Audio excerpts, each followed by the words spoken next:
Welcome to Visionaries Global Media, your number one source for podcasting entertainment.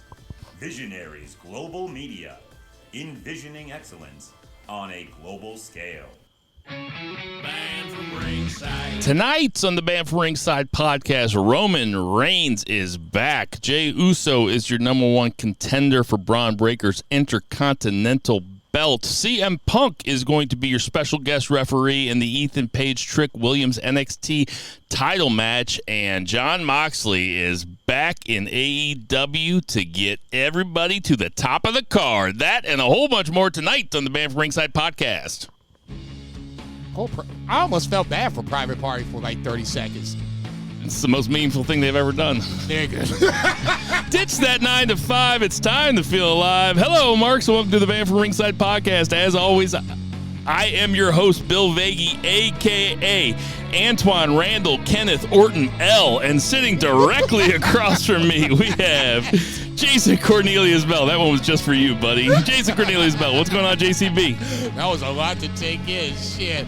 Oh, I'm sorry. I forgot. Every move you make, every punch you take, BFR is watching you. And on that lovely note, I'll ask the congregation to bow their heads as I read from the latest edition of the Band from Ringside podcast, volume 378, chapter 3, verse 14, and the good smart saying, hashtag move the heels. It's all good, baby. Listen, share, subscribe, repeat the holy trinity of BFR. Me and Bill were just talking about it. A little slow week of wrestling. Not usual. We never get them. Packed. We never get them, and we're still probably going to have a 2.5 hour long podcast. Last time, so no Two Beer Zach. He might be calling in later. He had something that he forgot about, parenting related. Yeah, it's PTO, right? No Bo, but he'll be back someday, I promise. And but you know, for now, it's just me and Jason. Like the good old days, like standing on the patio, Jack Patrick's at 1,000 Olive. This was, you know, I say it every time, but this is how the podcast started. We just finally got some mics in front of us. A beautiful night here in St. Charles, Missouri. Before we get started, we want to congratulate friend of the show, Joey O'Farrell, for another successful event from Dusk Till Dawn 2, which was at Pops last Saturday night. Unfortunately, BFR could not make it. Both Jason and I had designs on going there. My mom's 70th birthday party got moved back to Saturday, so I kind of had to go to that. And you know, I guess motherfuckers. And Jason had to work. You know, we're working stiffs over here. We are a blue collar podcast. Amen, so we'll wait for hopefully Zach joins us a little bit later, but Jason, I don't know what else. Oh, I should also say I did talk to Joey O'Farrell about this today, and I am putting the next one on my calendar. I am not going to miss the next one. It is March 15th. It is a full 10 days after my father turned 71. Nobody gives a fuck about 71. That's not a real birthday. He already had his 70th. So I plan on being there March 15th, wrestling at the Grandels. So mark it in your calendars if you need to. I will be there, and I'm going to say right now, Jason's going to be there too. We are both going to be there. We're not missing two of Joey's in a row. No, I was already pissed. Just on the side note, I was just at work Saturday night, just pissed off because I was not where I wanted to be. It was Joey's best attended show yet, and from all accounts, from everything I've heard and everything I've seen, it was a success in the room, and that is all you can ask for. Heath Slater put on a show. Apparently Heath Slater was, well, you know what, I don't need to give, you know, we don't need to break kayfabe here or anything, you know. He's a professional. He's a professional wrestler plying his trade. So, let's jump right to it. Without further ado, let's get to that 3 count. 1, 2, 3. JCB, kick it off. 1 count. We're going to start on the usual 1 count nowadays. WWE opens the show. Big show on SmackDown to open up Friday night. Obviously, the SmackDown move to USA started on Friday night, 2-hour show. Opens up with Triple H introducing everybody to SmackDown and lowering the cage for the curtain jerker. Not necessarily weird in a certain sense, but looking at the overall show from a distance, it makes total sense. Cody Rhodes, I'm jumping the gun. Cody Rhodes versus Solo Sikoa for the WWE Undisputed Title match in a steel cage. I thought this was probably one of their better matches between the two. Even though you knew that Cody was going to win, I thought this was a good match. I'll just say this for the stip of the cage match. I've never been a big fan of the over-the-top rope, or not over-the-top rope, but over the cage, get you the win or through the door. Unless you're a chicken shit heel, that's the only time I think that it only makes sense to me. Those are two totally different things to me. Getting over the cage, if you can escape the cage, completely fine with that being a win. Escaping through the door is stupid. It makes you have to suspend disbelief in such a way that's so stupid. Why wouldn't they both just be running towards the door the entire time? Listen, we all know it's a work.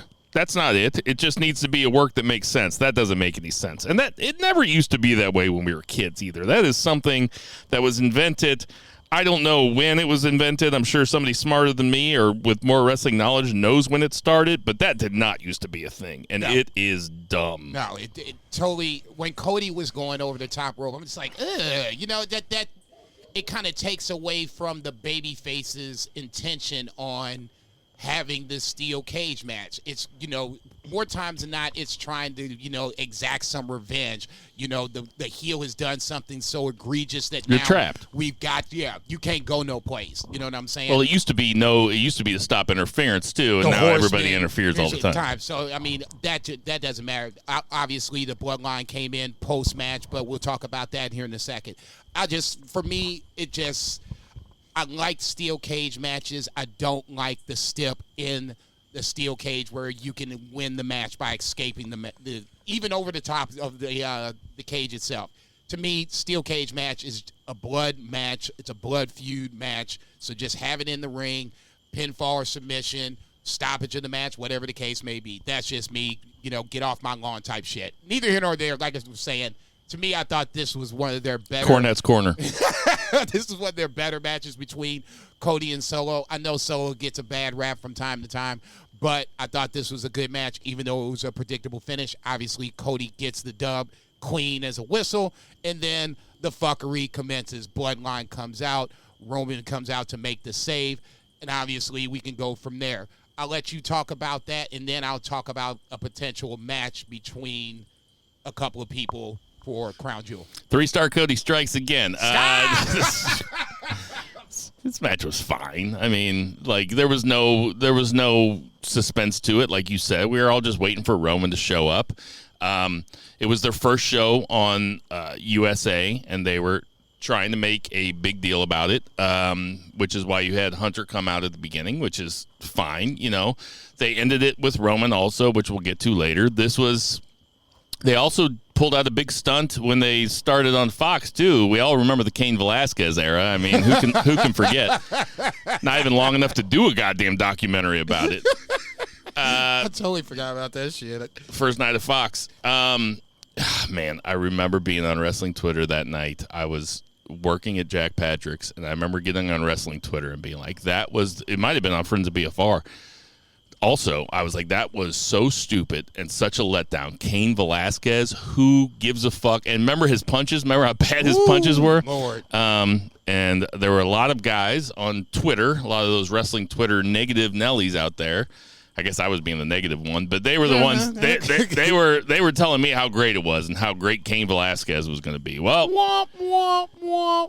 called that one right too. That's the Brodus Clay guarantee. But the match was fine. I mean, I like watching Cody wrestle. Solo's okay, but this was all about the angle afterwards. For sure. So obviously, post match, you have, Nick Aldis being presented a proposal from the Bloodline side, Solo and Jacob Fatu versus Cody Rhodes and Roman Reigns. So Cody initially says he's done with the Bloodline at this point, wants nothing to do with it. When Roman Reigns comes out at the end, he talks just to see Roman come out and watch the crowd react. And it hasn't been that long since he was a heel. It was April.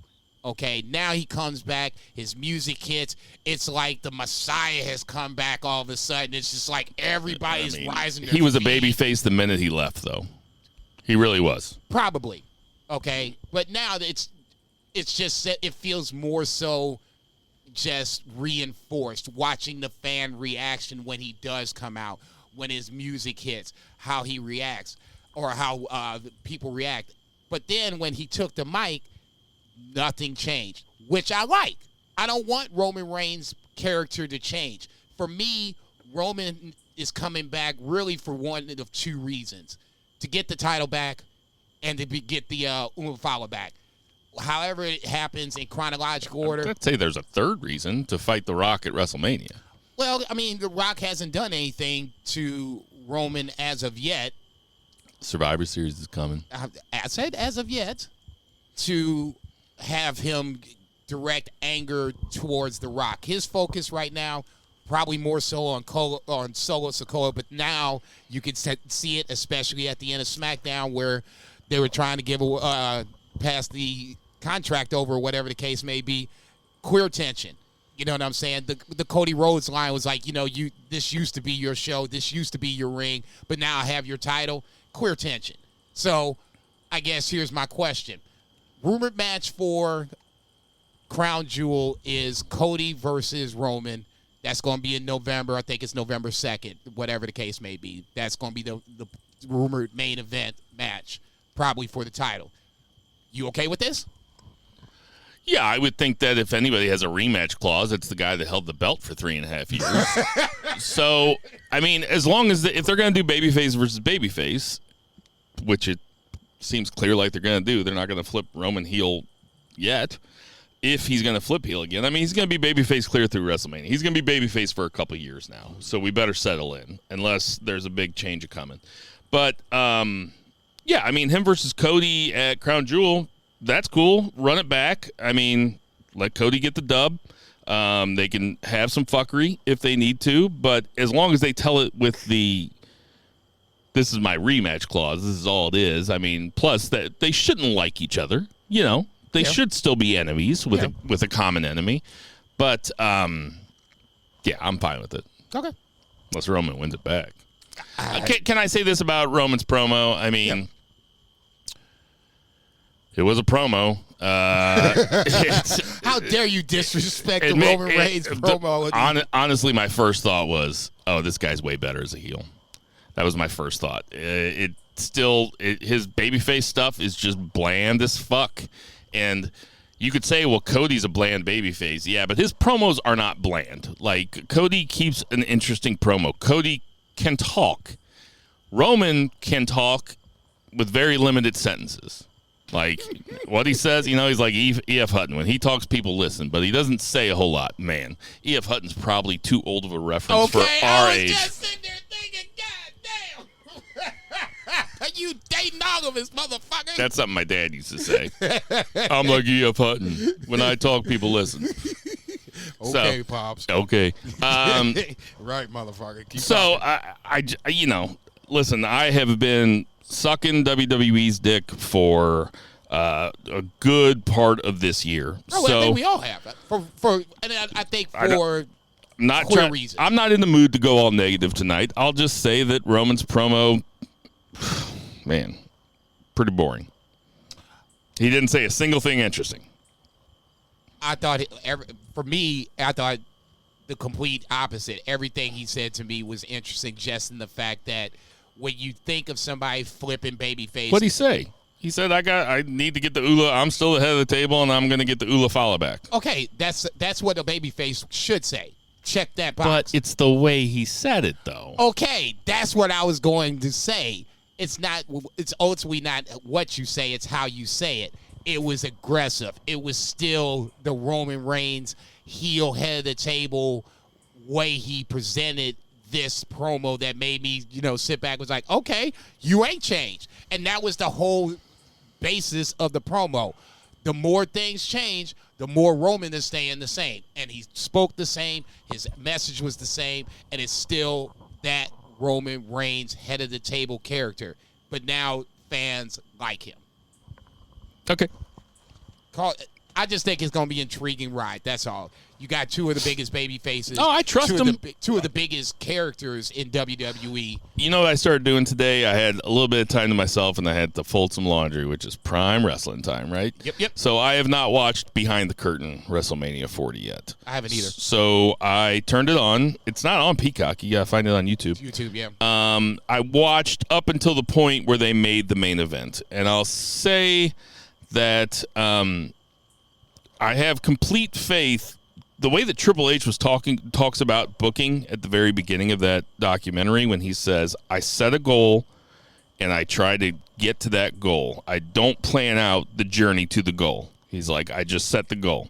He's like, I just put it in the GPS is what he said. He's like, I just put in my destination and then I just kind of follow it where it goes. So that, first of all, that rings true with how he's booked the company thus far as chief creative officer. And I trust him. I do too, and that's why I'm on record, though, as saying that Roman, to me, is kind of a boring performer. Loved him as the heel. I'm worried to see how Triple H presents him as Vince's wet dream as a babyface. I'll leave it at that. We'll just, like I said, we'll see what happens. Meechin beats Piper Niven in a kind of a throwaway match. A-Town Down Under faces Kevin Owens and a mystery partner who was presented as Ricky at first. And I'm thinking to myself, as Ricky's coming to the ring, I'm like, please, God, let this match actually happen. As much as I like Randy Orton, dare I say love Randy Orton, obviously that was KO's ultimate partner or whatever. Stunned the poor guy. I wanted Ricky to just be in the match, because if it was going to be funny and A-Town Down Under was going to lose anyway, why not let Ricky just get a little rub, man? I mean, we might be looking at the new James Ellsworth. This was fun. Them bringing out the Ricky guy, who's obviously a jobber, probably local, was fun just because they don't do stuff like that very often. So yes. I thought it was fun. KO's certainly the right guy to do it. Oh, yeah, he plays it up perfectly. And giving Ricky, who did absolutely nothing wrong, a stunner on the way out is just so stone cold, I popped for it. Yeah, I was getting ready to say that. I guess that's Ricky's rub. He took the stunner. But ultimately, this is obviously more about the demise of the slow and sure demise, I guess, of A-Town Down Under taking the L over Rated RKO. Nia Jax, Bayley confront each other outside of the ring. Then you obviously throw in Tiffany Stratton, and Naomi brings in her presence, which all breaks down to a tag team match for tomorrow night, if I'm not mistaken. Nia Jax, Tiffany Stratton versus Bayley and Naomi. Now, the stip is kind of weird, I guess, because the loser leaves town, right? If the heels win, whoever loses the fall is out of SmackDown permanently. If the baby faces win, whoever gets the pin gets Nia Jax in, I guess that's Bad Blood, for the WWE Women's title. It almost feels like it's, at least the way my initial thought was, this feels like a baby face is going to win. I don't think you're going to boot either Bayley or Naomi from SmackDown right now, if that makes sense. Bayley, it doesn't make sense for Bayley. So what happens if Stratton pins Bayley? Bayley goes to Raw? Bayley goes to Raw. And nothing happens to Stratton? Then nothing happens to Stratton. Then I think Stratton's going to pin Naomi. That would be my prediction. Dude, now, okay, and that would be my guess as well. Naomi gets the pin. I don't care who pins her. I mean, Tiffany Stratton pins her. You know, it's a little feather in the head for Tiffany Stratton. I guess this is where my point is going. This just doesn't look like a good sign for Naomi, because it feels like Bayley is going to get her rematch at some point with Nia Jax. Well, or Tiffany I guess, or Bayley pins Nia Jax. Probably the simplest way to get where we're going to go. Or Bayley pins Stratton, and you kind of have the thing of, did Stratton get pinned like on purpose, like to fuck with Nia Jax or something? I don't know. Just spitballing here. No, I'm not asking it for to be Negro Damas in this Joker. I'm just saying it just felt weird when they came up. I see what you're trying to do. I don't mind the stakes on the match. It just, my knee-jerk reaction is like, this doesn't feel right. Caucasia Damas. It just felt weird when they came up with it. Especially Nostradamus. Yeah, right. The loser leaves town. I'm totally down for that. But the winner shouldn't be getting, I guess, that title match. If you wanted to have some friction, just have Bayley and Naomi have a one-on-one match. Obviously, they're friends. But then you have the winner gets the title match. That's enough friction to get something done. Yeah. I mean, I'll be interested to see what happens. Very curious to see. But what happens. The next challenger for Nia Jax has to be Bayley or Naomi. It's nobody else. Yeah, Bayley gets the pin. Fair. Melo versus Andrade, number 5. This one actually does have not stiffs, but ramifications as well. LA Knight gets the winner of Melo versus Andrade 5. If this was a best of 5 or meant to be a best of 5, I don't care. I enjoyed all 5 matches, to be perfectly honest. This was a good reminder for me that Andrade can go. I heard Carmelo say it's not done. That's fine. Yep. We can go to 7. I don't give a fuck. I'll say Andrade being LA Knight. So, I mean, ultimately, it doesn't really matter. But, yeah, if we wanted to, drag this to 7 games, we could do that, too. Either one of these guys is going to be dragging LA Knight to a good match. Stop. Really? You don't think LA Knight and Andrade would be a good match? Wow. I mean, the fucking matches that we see on a weekly basis here, I'm not going to look forward to Andrade versus LA Knight. I just got to keep it real. That's my mood tonight, is keeping it real. Okay. Not manufacturing anything for content or for arguments. Shit. Just letting it rip. All right, nigga, damn. Straight from the dome. Okay. One more segment on SmackDown. I probably won't even watch the match. I'll probably tell you I did and not do it. You can just tell us, man. We all family here. No. We're just going to call you. Because I won't be in a keeping it real next week. I'll be in a lion mood. We just have to hit you with that unprofessional bullshit button. Backstage, Tiffany Stratton and Nia Jax cross paths with Bianca Belair and Jade Cargill. We'll talk about Bianca here in a little bit on Raw. Just curious to see these 4 women crossing paths. I don't want to tease about Nia and Tiffany going after the tag titles, not unless this sets Tiffany up to turn on Nia Jax, which it could, but time will tell. Let's flip over to Raw for a little bit. It opens up with CM Punk cutting a nice little promo, basically accepting the challenge from Drew McIntyre. Well, not even accepting the challenge, but accepting the match itself for Bad Blood. Hell in a Cell is now official. I thought this was a solid promo. Basically, he's saying he's willing to die, and if Drew McIntyre needs to be ready to die too for Hell in a Cell. It's been a minute since we've seen Hell in a Cell. I think this is a good time for it. This is probably the feud in WWE for this match, a la the same way when we had Swerve versus Hangman in the unsanctioned match at All In. I'm not going to lie. I'm looking forward to this match. I really am. I still don't know who's going to win, but I'm looking forward to this match, and I thought this was a good promo by Punk. Oh, yeah. Looking forward to the match big time. As far as the promo goes, it was the exact right promo at the exact right time. A very narrowly focused CM Punk didn't come out and say, oh, it's a great night to be alive in Terre Haute, Indiana, or whatever the fuck he says every time. It's like he actually came out. He was serious. He sold it correctly. Yeah, really looking forward to this match. I think if the Beefers were held today, feud of the year would come down to CM Punk and McIntyre and Swerve versus Page. Agreed? Agreed. Who's in the lead right now? It's tough not to compare the two because they're both, trilogies. 2 guys that hate each other. Yeah. 2 characters that hate each other. I said last week that Drew would be my beefer candidate for Wrestler of the Year at this point. So I will just I'll stick to it and just say by the smallest of hairs right now, I'm leaning Drew and Punk. That's something. It's a feud I didn't think I would see, and now that I've seen it, I'm invested in it. I want to see where it goes. Let me ask you this: who out of those two feuds, which feud is more believable as two guys that just fucking hate each other? I'm talking kayfabe style. Kayfabe style. There's a right answer here. To me, it feels like Drew and Punk are the guys that really would hate each other in kayfabe and in real life. We'll get to Adam Page later. Anyway, go ahead.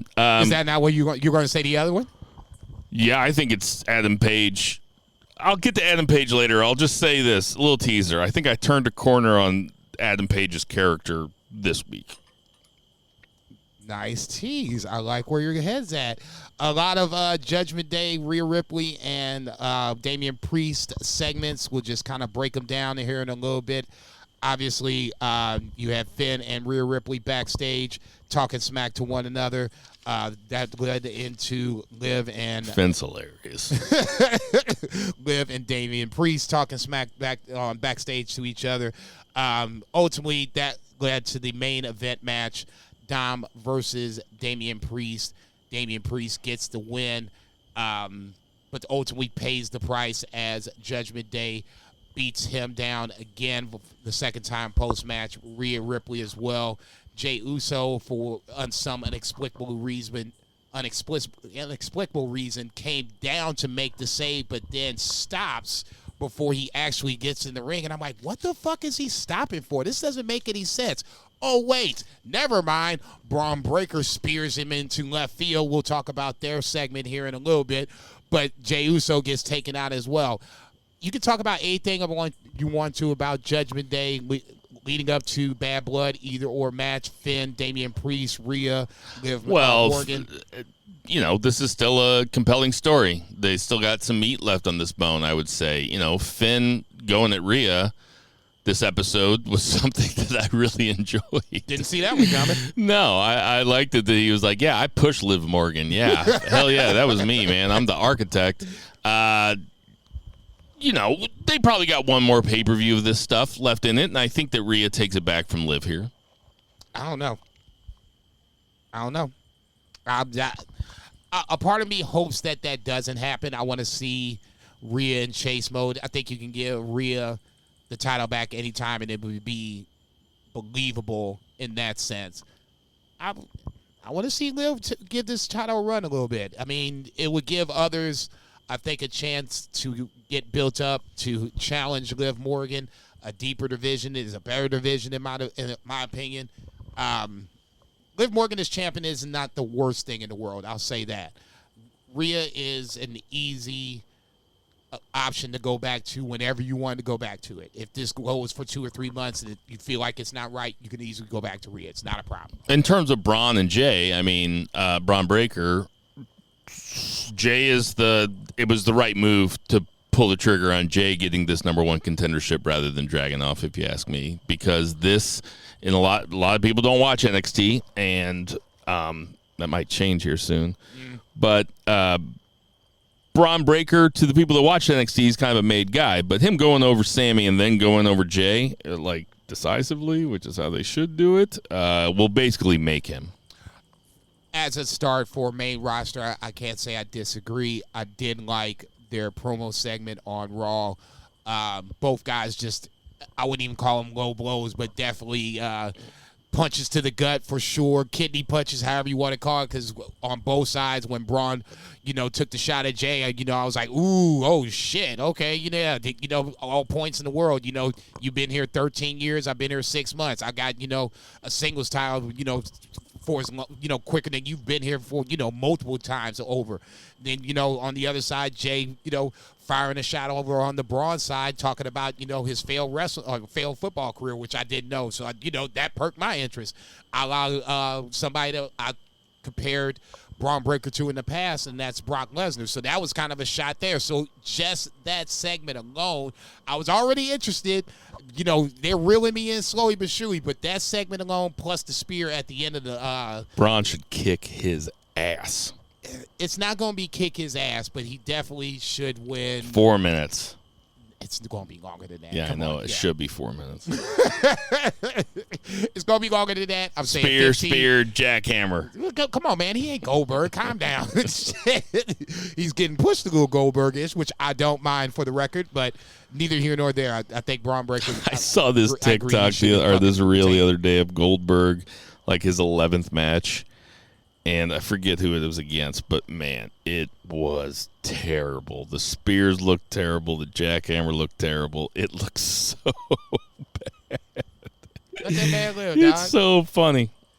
I was in love with him. Oh, who was it? I mean, he was a freaking force of nature. You know, you didn't see anything like Goldberg. It would be hard. I mean, not unless you just really didn't like, you know, WCW or Goldberg personally for whatever reason. God bless your soul. But it would have just been hard not to like Goldberg at the start. Now, at a certain point, if you wanted to jump off that bus, so be it. I'm not mad at anybody for it. Speaking of jumping off your boys, the bus, your boy Xavier Woods backstage telling Damian Priest and others to stay out of their tag team match for the Titles versus Judgment Day. He and Kofi Kingston are going to run this alone. Let's just talk about that said tag team match, New Day versus Judgment Day. Didn't realize this was the first title defense for this Judgment Day team in 71 days. That's a little weird in the Triple H regime, but neither here nor there. I thought this was a really good match. New Day obviously retains with another miscommunication between New Day, Kofi, and Xavier, not on the same page. And then obviously post-match, Kofi tells Xavier Woods that he wanted the LWO close by just in case Judgment Day pulled the numbers game, which they did. Xavier Woods pissed off because he wasn't a part of the plan. Whose side are you on, Xavier or Kofi's? Well, Xavier, that doesn't mean he's not going to be the heel. I'm just asking the question. I'm on Xavier's side. Listen, on Sunday, September 22nd, that will be my 12th anniversary with my wife. We got married in 2012, September 22nd. I need to have a talk with Kofi because I know through 12 years of marriage that communication is the key to any relationship. And you can just whisper it to Xavier while in the gorilla or something. Just let a dude know what you've done. I'll say it. Tell him you've been hanging out with Ossie Jones. When Ossie Jones came around, Xavier Woods had never even heard of him. You wouldn't be like, yeah, I met this dude. He's cool as fuck. His name's Odyssey, you know? Just tell a dude, you know? And if you told the LWO to be around, just let Xavier know. That way he's not blindsided. I hate to agree with you, but I agree with you. Communication is the key. Well, you're in a relationship now, too. You get it. It's not even that. That is true, though. But it really looks like if and when Xavier flips and he gives the why Xavier why speech, can you really blame a motherfucker? Here's my biggest fear. Because they mentioned Big E this week. Yes. They said, well, we used to have E around, right? I'm worried that they are going to, well, actually two things just popped in my head. I'm worried that they're going to have them on the verge of breaking up and have Big E make an appearance where he tells them to get back together and then it's all love again and it's pancakes and trombones. Or this is leading up to Big E wrestling again. We haven't heard anything like that. That would be completely out of the blue. By all accounts, Big E is done for the foreseeable future. But, you know, they could be working this. I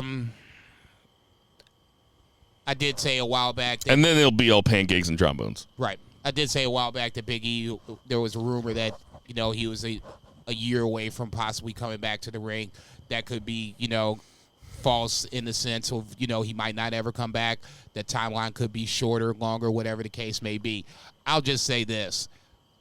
If you gave me the choice between those two scenarios, I would go with the former. Well, you don't want Big E back? I don't want him to possibly get hurt for my personal enjoyment.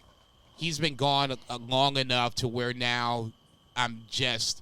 accepting the fact that New Day I is see New Day what without you're him. Yeah, I see what you're saying. Rich Holland should start calling his finisher the big ending because he ended Big E Langston's career. You ain't shit. God damn. Well, if you want to talk about in kayfabe style, he ended fucking Big E's career. He dropped Andre Chase. He dropped fucking Duke Hudson. I mean, you know, your boy Riley Evans is Riley Evans. Riley Edwards? Is that Riley Osborne. Osborne, thank you. He's up next. I mean, goddamn. I mean, it's just a hit, you know, lack of a better term, a hit row when it comes to your boy Rich Holland. Talked about Jey and Braun, Bianca and Iyo. Let's stop right here. This was a match that just kind of came out of nowhere, and then all of a sudden we had a match itself. A couple weeks ago, they were in a tag team match where, Kairi Sane busted her head coming from the outside of the top rope, going to the outside, hitting her head on the broadcasting table, which led into an angle of Iyo Sky confronting Bianca backstage, basically calling her a coward. If you wanted somebody healthy to fight, why don't you fight me? Bianca Belair in classic babyface mode signs off on it, and all of a sudden, we had an instant classic on our hands. Iyo has been gone from singles long enough to where I almost forgot how good she was until she got into the ring with Bianca, and then all of a sudden I'm like, damn, these motherfuckers have a barn burner ass match.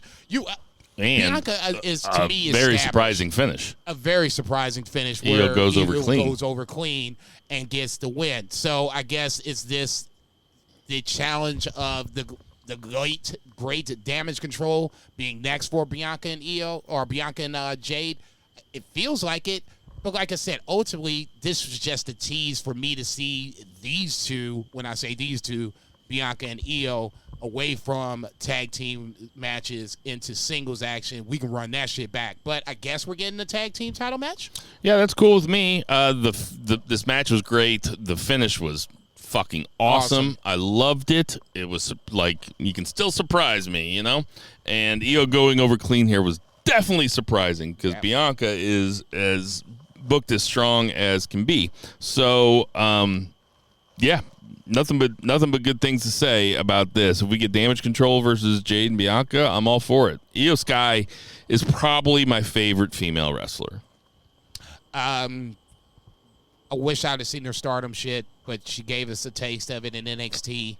And then obviously she had a really good WrestleMania match too. Yeah, and obviously that's carried over to the main roster. So good to see Iyo presented strong here. Obviously getting I would just say it was a surprise dub. I can't say it any more than that. When she won, I was like, holy shit. Okay, now we're talking. The Wyatt 6 segment, or I guess vignette. Yay, nay. I'm off of this now. I mean, this was a good vignette. They're just kind of on the show now. Right. They don't feel special anymore. No, they're not.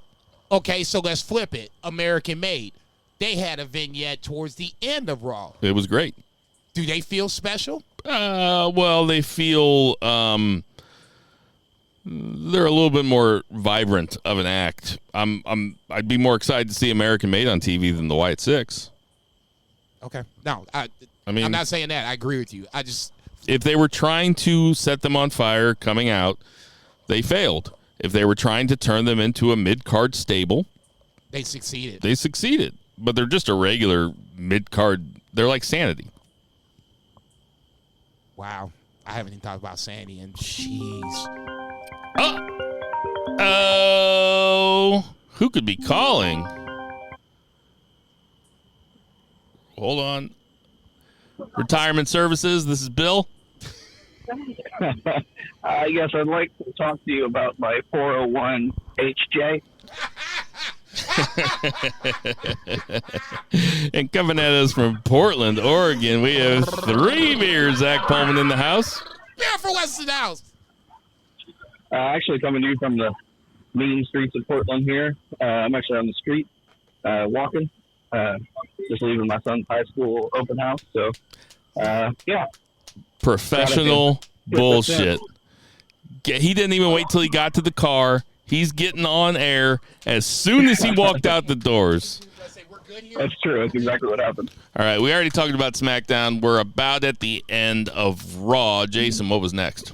Well, we were just talking about the Bianca Iyo match, and I know you were excited for that match, and I'm sure you want to drop a superlative or two. So, yes, by all means, we've talked long enough. You can jump in on that. Oh, yeah. I was really in love with this match. I mean, these two are two of the best doing it right now, just as far as like women's wrestling. And it seemed like Iyo was cut loose. Bianca was, really playing to her strengths with all the, like the walking upstairs, the working suplex, and all the fun spots. You could tell they were just having a ton of fun. And there was a lot of smiles in the ring whenever they would kind of do their face-offs and stuff. So, the only thing I didn't like about this match was that there was a commercial break. I think this is maybe the best, women's TV match I've seen all year, probably. And how about that finish? Oh, yeah. And then, what was it? Just a roll-up, right? So. Yeah, but Iyo won clean. I mean. Yeah, but it was kind of came out of nowhere, and it kind of implied to me that we're going to get another one. Or Jason was saying we might get Damage Control versus Bianca and Jade for the tag belts. Oh, that'd be fun too. And before we move on, right when you called, we were taking our weekly temperature of the Wyatt Six, and Jason juxtaposed that question against where you at on the American Made vignette also. Well, I took my temperature under the armpit last week, but I took it anally this week, and it was lukewarm. Comes in hot, man. He ain't here 5 minutes. Lukewarm. Up the ass, and it was still lukewarm. I was saying that I think the American Made vignette kind of made them a bit more of a vibrant act. And, now that they're not weighed down with the Wyatt Six, maybe we can see these guys cut loose. Yeah, I really think that in a vacuum without the Wyatt Six, that was a phenomenal idea for a stable. And now that they've separated, I am ready for that because, how dynamic of a team those guys are, plus with Chad Gable, who is so underrated. He's got awards named after it. So it'll be good. What was next, Jason? Take a step back. We're going to go to Bronson Reed versus Braun Strowman. Obviously, Bronson Reed costing Braun Strowman in the Fatal 4-Way Intercontinental title match by splashing him onto the announce table. They run it back on Monday night. This Joker didn't waste any time. They fought immediately into the ring, out of the ring, out to the back. No winner was made because obviously no winner could be made because they did not stay into the ring long. I'm fine with this as long as Bronson Reed goes over. I think this is the moment at least I've been waiting for. They finally built up Bronson Reed back up to now to the point where he feels like he's just been this unstoppable monster heel. Braun Strowman, the monster of all monsters. Okay, so if we're going to use Braun Strowman in the way I think we're going to, Bronson Reed has to beat Braun Strowman. I don't care what Braun Strowman has done in the past. Bronson Reed has to win this. That's going to happen. What do you think, Zach? I think so, too. This was a lot of fun, and just the fact that it was a non-finish means that they can do it again. I think Bronson Reed does go over. Classic kind of booking, what do you do with a guy? The classic WWE booking, what do you do with a guy that you want to give a big title shot to? You have him beat a giant. I could see him going after Gunther and having a hell of a match. I don't know that he'd be taking Gunther. Maybe he goes after, Bron Breakker or something. Bron Breakker's a badass and is having a hard time getting booed. So people want to like him. So I think that a babyface Breakker versus a heel Bronson Reed makes sense. Seth's got to come back sometime and want his pound of flesh. And I think that you just got to build up Reed as big as you can get him before Seth comes back. Fatten that calf up. Stop. You know what I'm saying?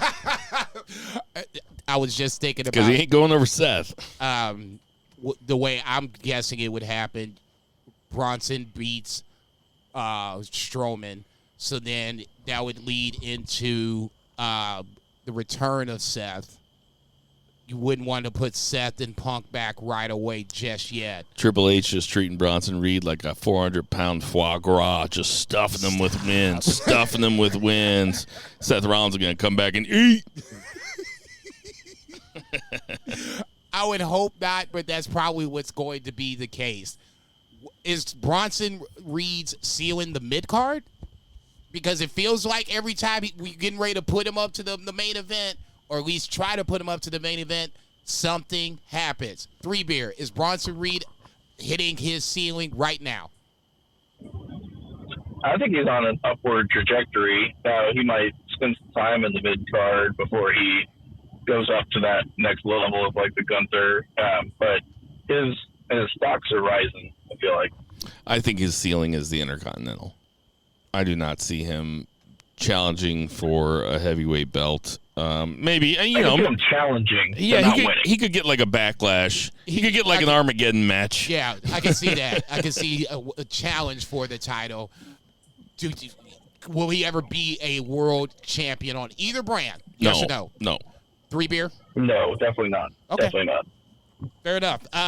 Ludwig Kaiser and Sami Zayn have a very interesting segment. Sami Zayn almost feels like he was putting the Jedi mind trick on Ludwig Kaiser, telling him how he's being used by Gunther, not utilizing his skills to his fullest potential. Almost felt like it was working there for a second until Gunther comes out, and then Ludwig Kaiser attacks Sami Zayn.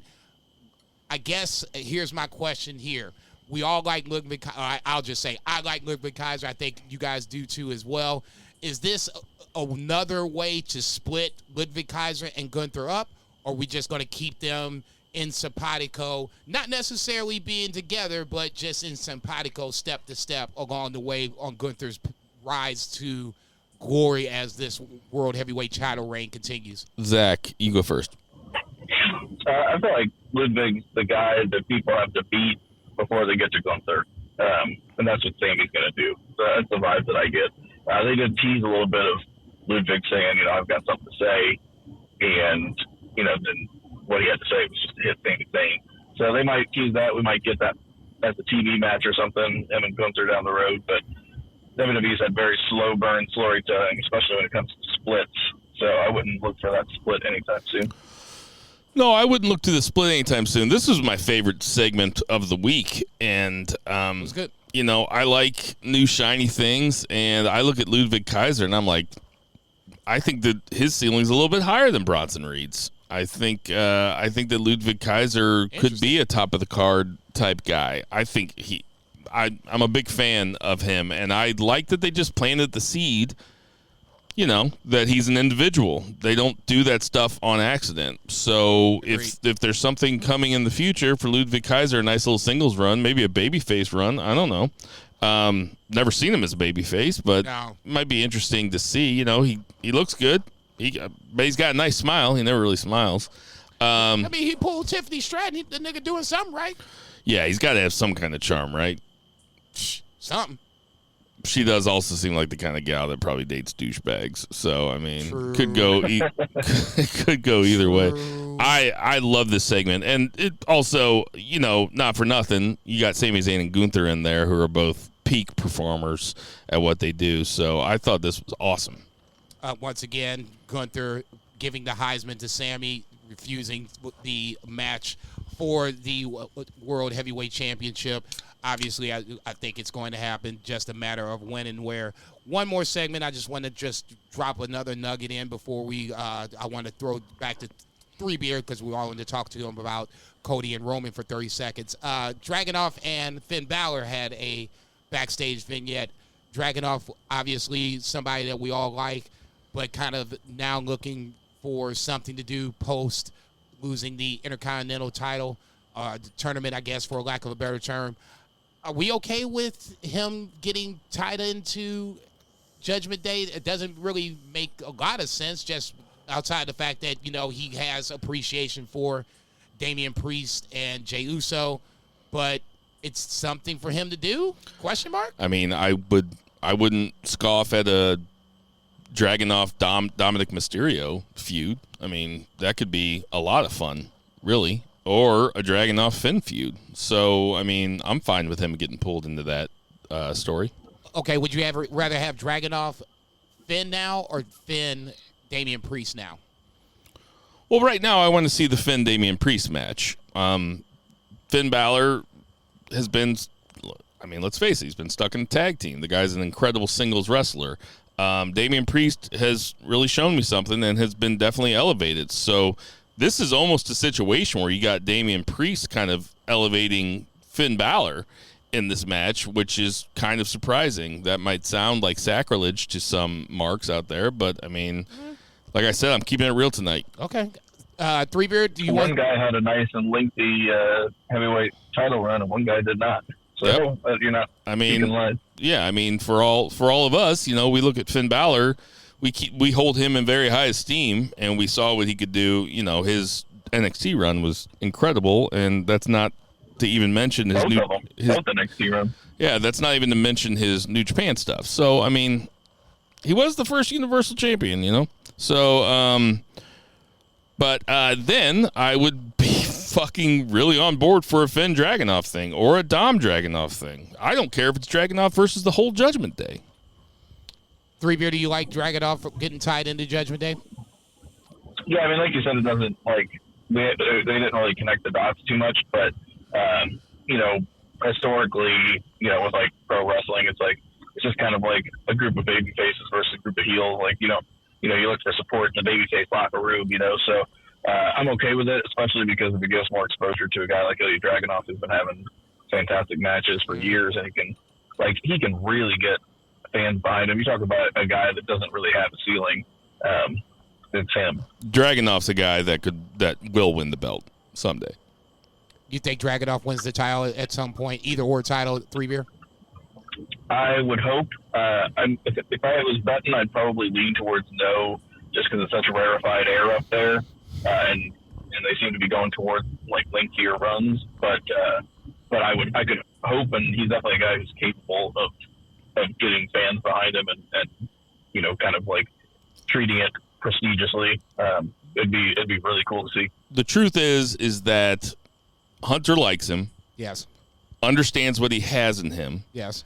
And while what Zach says is absolutely true, it is rarefied air up there, and the top of the card is the fucking. I mean, there's quite a bit of difference between the 5 or 6 guys at the very tippy top, right, and everybody else. Right.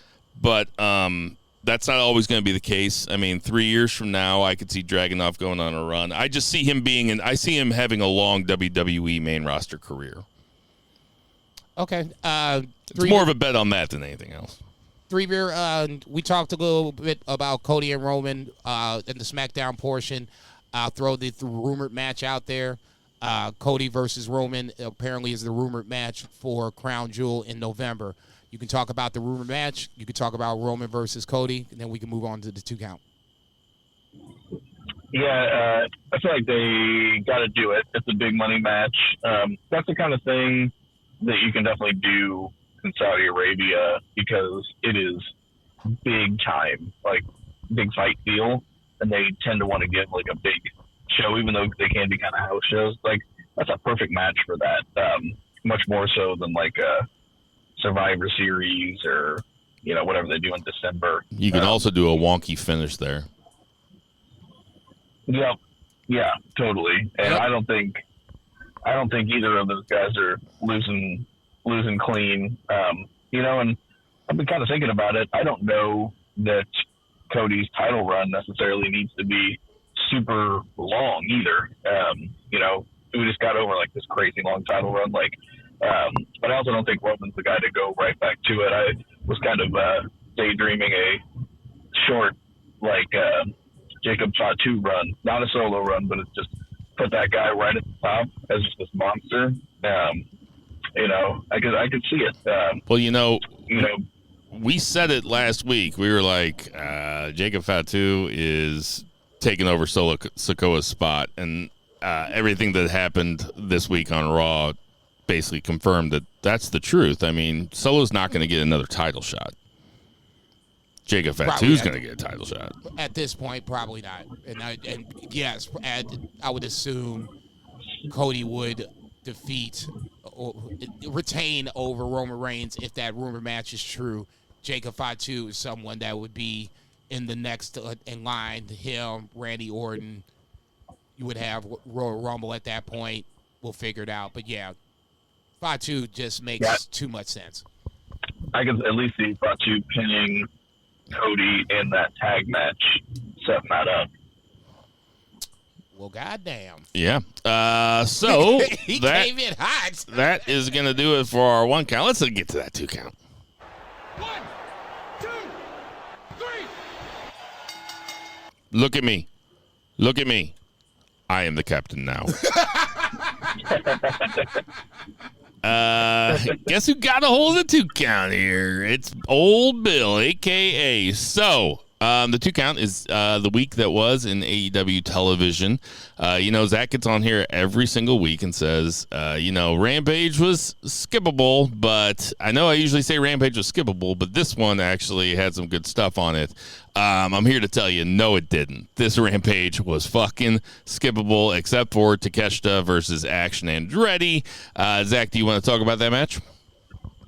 It was a lot of fun. It was still skippable in the sense that didn't really have anything besides a Takeshita win, which seems like, we're finally getting into the year of Takeshita here. It's like 2025. We're ramping on up. But it was a lot of fun. Fun story to the match. Actually, Andretti just couldn't really get any of his offense going. He does a lot of flippy stuff, and Takeshita just wasn't having it. But yeah, it was a fun Friday night main event. But yeah, you're right. The rest of it was unnecessary. A guy named Beef wrestled. Jason, you have any thoughts about Takeshita versus Action Andretti? You said Beef. And this wasn't like Beef Boulder or anything, or like Beef Bronson or whatever. Like, it was just a different Beef. Yeah, it was just a guy named Beef. Yeah, I guess this is where not watching ROH kind of bites us in the ass. I think, number one, I think we should just,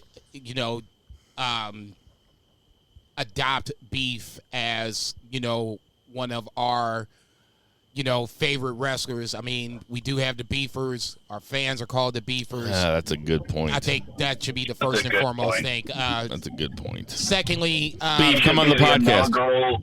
The inaugural induction into the Beefer Hall of Awesome. It should be Beef. That's a great idea. I'm just going to leave that out there for you guys to take. Beaver's Hall of Beef. First inductee, Beef.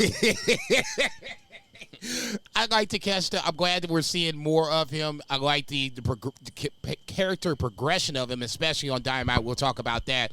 I thought Roddy and Beef, all jokes aside, I thought it was a pretty good match. Beef does have a little talent. Even though Roddy was going to be the guy going over, I thought that match was good as well. Outside of that, this was what it was. Conglomeration versus Dark Order Open, it was fine. Camille squashing Robin Renegade was fine. You just didn't miss much. I don't know what we do with Rampage at this point. We don't do nothing. It's just filler wrestling. They sell advertisements, I guess. Collision. Well, all right. Well, it started off with, I'm telling you that I watched Collision, and I know I watched Collision, and I'm looking down the stuff that I read, stuff that I wrote, and I just do not remember a lot of this stuff. But Jungle Jack Perry goes over Christopher Daniels at the beginning. Yuta cuts a promo, and then we have Mark Briscoe, Kyle O'Reilly, and Hologram versus Mortis and Premier Athletes. Jason, you can talk about any or all of those things. Jack Perry gets a title defense, always good, even though it's against Christopher Daniels, somebody that's not on the quote-unquote active roster, but Jack Perry getting the dub with the title on the line, always good. Wheeler Yuta, little brother, seems very conflicted. Good to see him back onto the scene so you can see the other side of what happened when the BCC jumped Bryan Danielson. We'll talk about him more in a little bit. The 6-man tag, it's obviously a ode to our brother Three Beer Zach. Nice little party match, but ultimately, what does this do? Not much. Hologram gets a dub. I guess that's the biggest thing, but still now Hologram had all this hype and hoopla coming in, and now we see him doing 6-man and the tag team matches. I don't understand what the deal is. Zach? Yeah, I mean, Collision was fine. I think overall the best part about it was the Outrunners, which I don't care if I'm only cheering them ironically because they are the hot new thing right now. But a pop is a pop. Yeah, and I am in love with the Outrunners right now. The 1980s vibe, like them and FTR at the end, like, you know, it's one of those things where it's like, hey, the Outrunners are getting some love. They just got to win. AEW often has a problem following up with things because they tend to just have so much going on that they rotate through guys, and it's like, oh, this guy will be hot, and then you don't see him for 3 weeks. Like, the Outrunners are being remembered, and they're being appropriately fitted into a main event team, which is FTR, and also thematically appropriate because they have kind of a retro vibe themselves. Really just perfect. Like, the ending of the show was so fun. It was like, I didn't really care too much for the overall show, but at the end of it, I was like, that was awesome. And then it left me like with a rosy glow for like the whole show. Yeah, I mean, we could talk about the main event, FTR versus the Grizzled Young Veterans. Grizzled Young Veterans, thanks for coming.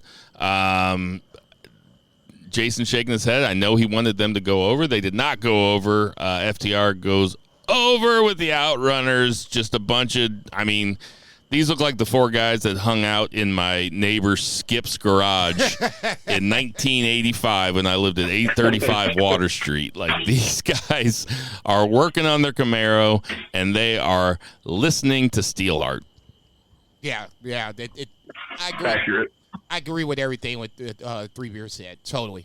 I'm not going to sit over here and say, you know, I don't like the Outrunners to be contrarian. Totally do. Totally down for the 80s vibe. Totally But the Outrunners seem like the guys hanging out in Skip's garage that would be cool to the little kid on the bike. And FTR seems like the type of guys that would just be dicks. You'd be like, what's those guys' problem? You'd be like, I like that guy named Truth Magnum. Yeah, but for whatever reason, the 4 of them get along. You know what I'm saying? Sure, yeah, they're boys. Yeah, but, you know, I agree. FTR would be the dicks of the group. But they are giving the rub to the Outrunners. I have no problem with the Outrunners being the jobber tag team. And if they get over, then so be it. God bless them for it. You know what I'm saying? Sell some merch. Get some, you put some money in your pocket. Yeah, dude. You know what I'm saying? That a wrestler applying his trade. Okay, God bless him for it. For me, it's just I like Grizzled Young Veterans a lot, and I've been waiting patiently for them to get signed. And I'm not saying this is the burial of them by any stretch of the imagination. I was just a little disappointed ultimately. Do I get it? Yes. Great for the Outrunners. I would assume that the Grizzled Young Veterans would get another shot somewhere down the line to get them over. But am I disappointed? I would be lying if I said otherwise. Yuta gets his match, Anthony Henry. Yuta is just conflicted the entire match. His head is not in the game. I guess we can get to that a little bit later. Still, it's fun to see Wheeler Yuta have a match. Forged in combat, now forged in the controversy. Drama. Big drama. I'm curious to see what happens, man. You say he's going to do this shit, so I'm like, all right, motherfucker. You just feel like you're getting strong-armed in this He's shit. like a Nicholas Sparks book. I gotta say, I am more interested in Wheeler Yuta than I ever have been before. Dude, no doubt. yes. No doubt. Yes. No doubt. We'll get to that. Remember when he went to the Blackpool Combat Club and like Daniel Garcia went to Jericho Appreciation Society? Yeah. And we were just like, what? They're both doing good, but Yeah. still, I was just like, that was wild. Commander and Private Party beat some jobbers. Yuka Sakazaki. Serena Deeb was able to scoot out of the restaurant for a couple hours. She had somebody covering her station so she could come in and job out to Yuka. And so Serena Deeb's push seems to be over. God damn. Any thoughts on the waitress? Man, you ain't shit. Or Yuka Sakazaki? Yes, I want to talk about Yuka Sakazaki for 30 seconds. I've seen her in TJPW. I think she's, an amazing talent. Obviously, injury has derailed her AEW career. Now she's back. If you do get a chance to see Yuka Sakazaki, because it feels like, a la your reference to, who were you saying that was foie gras in the one count? Bronson Reed. Okay, so 400-pound foie gras. Unfortunately, I Put think that on a shirt. Yeah, I think Yuka Sakazaki is going to be the foie gras for Mariah May. All that being said, Yuka Sakazaki can go. I think she's a good wrestler. Unfortunately, you're probably not going to see that long enough before she gets fed to Mariah May. That being said, I thought this was a good match. The Serena Deeb joke still is never getting old, but still is wrong all in the same. Yeah, she kind of went from the professor to the adjunct professor, God damn.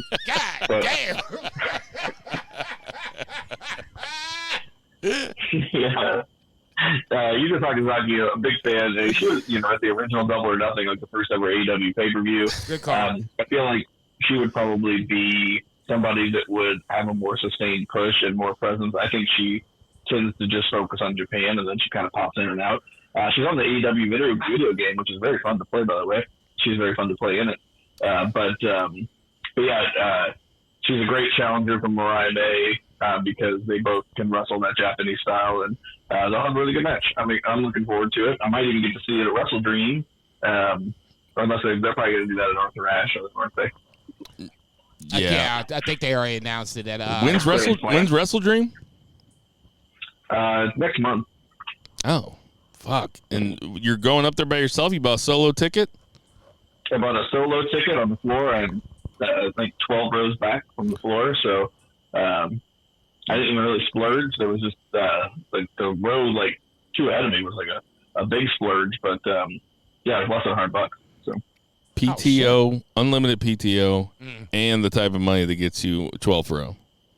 Well, I cashed in a $50 birthday check from April that my mother-in-law was like, "Hey, will you cash this so I can balance my checkbook?" Because she's the last person in America that balances a checkbook. Oh my God! I was able to remember that. So between that and my Google rewards that I get like between 10 and 30 cents for all the surveys that I do, I was able to pay for this Tacoma Dome ticket. Tony Khan is sending you a check to go. Yeah, I feel like it felt silly to not go because it's like a little over 2 hours away. It'd be like you guys only having to drive to like Champaign, Illinois for an AEW pay-per-view. It'd be like, nah, I'm good. That makes sense. I was going to ask you how long the drive was. Yeah, that makes sense. I drove to Chicago multiple times for a show. That would be easy speasy. Action Andretti flips out backstage. Outrunners vignette. Bang Bang Gang goes over the Cage of Agony. Ugh. Terrible. And Queen Aminata goes over Robin Renegade, who earned a check this week by jobbing out on Rampage and Collision. Any thoughts about that? Queen Aminata. Queen Aminata's moving up. Yep. They got to get That's an exactly right. Woman to job up. Yep. Yeah, Aminata is, even though she got attacked by Serena Deeb post-match, which obviously sets up the Dynamite match, I think that's still a good sign no matter what. It makes her look like a formidable opponent for somebody else down the line. Talked about the Outrunners. I want to talk about the Nigel McGuinness segment for just 30 seconds because obviously it goes more into Dynamite. We can lead into Dynamite if you want to. This was something I thought we should have been doing anyway, but now we are just starting to do it. I don't care if they're hot-shotting this or, it's fast-forwarding. A lot of people don't go that far back into Ring of Honor, don't maybe not know who Nigel McGuinness is, only can hear the references for him on commentary, and that's great. This was perfect. Between this and what they did on Dynamite, okay.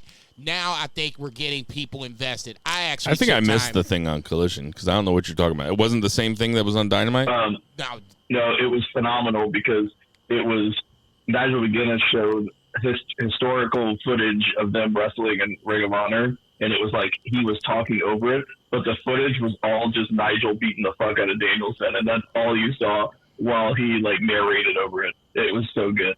Oh man, that does sound good. So you take that and then kind of go on to the Dynamite, and we'll talk about that here in a little bit. I thought this was finally a, even though the booking still doesn't make sense because, in theory, in kayfabe style, Darby Allin has no reason to cough up his title match or even have someone challenge for his title match. Yeah, it's dumb. He has Danielson. Why not just leave it at that? Right. Why isn't he fighting Danielson in the Grand Slam if Danielson's able to fight? Okay. But now you have at least given me a reason to be like, okay, this can wait. This has been a 12-year match in the making or however long. They had to do this because they want to have the Darby Allin versus Jon Moxley match. So they're just kind of doing this and being like, man, I hope these guys don't think about this too much because it doesn't make any sense at all. But the McGuinness vignette on Dynamite fucking ruled. I loved it. Very much so. Once they finally got it going. Yeah, well, yeah, there's that. So AEW Dynamite began with a crazy long match between Orange Cassidy and the Learning Tree Chris Jericho. Zach, what do you think about this match? It opened, and I was like, okay, like Jericho, Orange Cassidy, and I was like, whatever. I watched this while I was working. It was on in the background, and Jericho's taking a lot of heat this weekend for. I saw some clips of him in Arena Mexico that did not look good. And you mean physically? Jericho's, physically, and Jericho's just overexposed, and I'm not really, he's a legend and all, but I'm just like, brother, like again, like how can we miss you if you never go away? And I wasn't really like super intrigued about this match, but they won me over because this was a hell of a match. It did. It just went on, and it went on, and they went like 20 minutes, and they had good chemistry. They'd wrestled before. I think if they're going to be on TV, Conglomeration versus the Learning Tree or whatever, there's a lot of fun matchups in there. So this won me over. I was into it. This was overall, without jumping ahead, very good Dynamite. Jason? Kind of for me, been there, done that. Orange using the royal quarters to get the dub, I think is the twist of it. It just, I don't know. I'm over Jericho and having a match that we've seen and a feud we've kind of seen and now rehashing it just that didn't do anything for me. The match was good. I mean, don't get me wrong. I'm not. You just stick it in a vacuum. The match was good. What's the longest? I have no idea what we're doing with it. What's the longest that Jericho's gone without wrestling in AEW? Did he take like 3 months off at one point? Yeah, I think he did like a tour, maybe like the Jericho Cruise. I mean, like this that. is the longest he's ever gone without a major injury and without taking a major break since he started in WWE.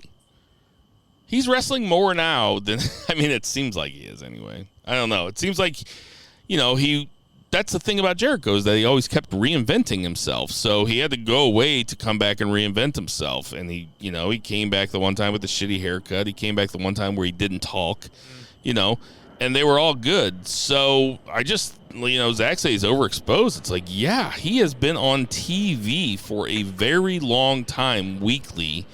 And there's been some really good stuff in it. He has just not gone away. He really hasn't even gotten hurt.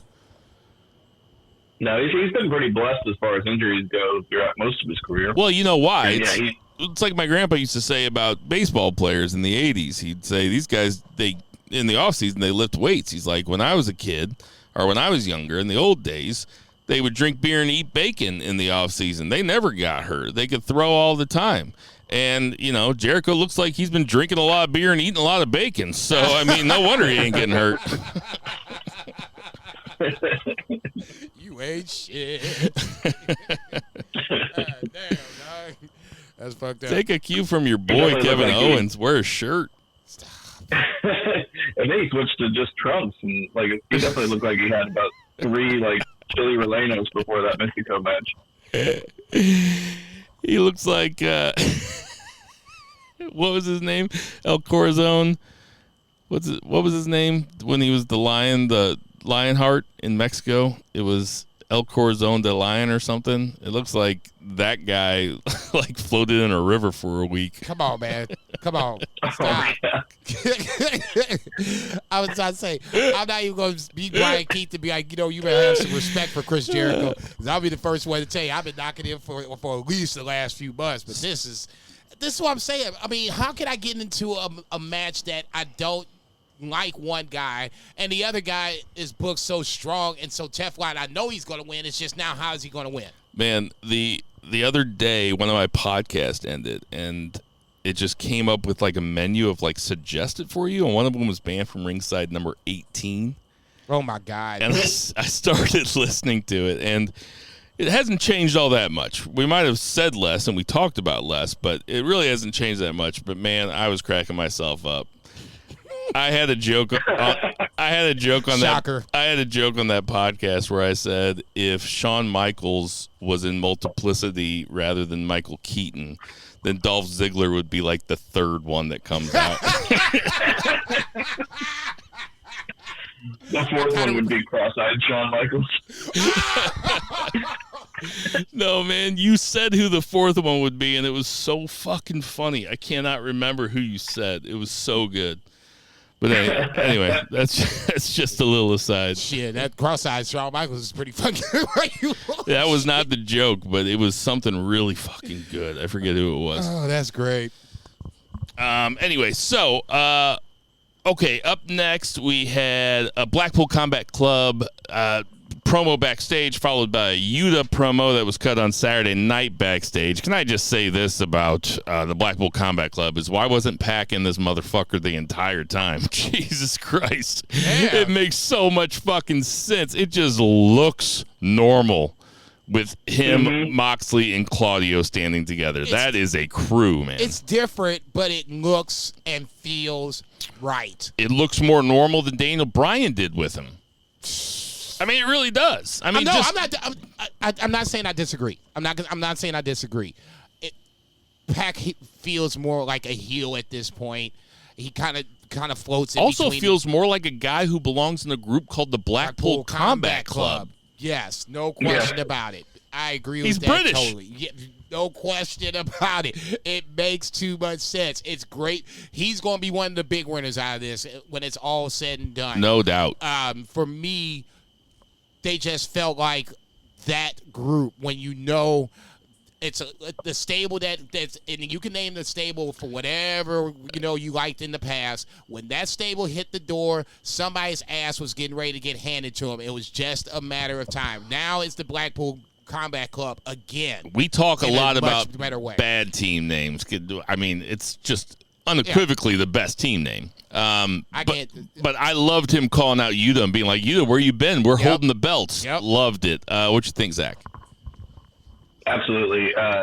Jon Moxley is a scary dude when he wants to be, and him, even though he can't get booed because everybody loves him, him doing shit like he did later on in the show, like he might start getting some boos, but like he's so believably scary, but it's also hard to reconcile because everybody knows that he is married to Renee, and Renee's just like the most charming person on the entire show.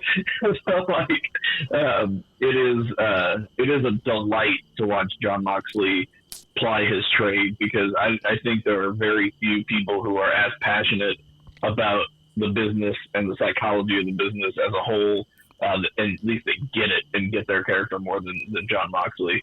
And him just asking like Wheeler Yuta like to do the right thing. You better do the right thing. That's what I was thinking. I was like, oh shit. It is kind of hard to intellectually reconcile that Renee Paquette is with Jon Moxley. It just is kind of like, huh? Like he must be badass. Sitting in that cup chair. Yeah, right.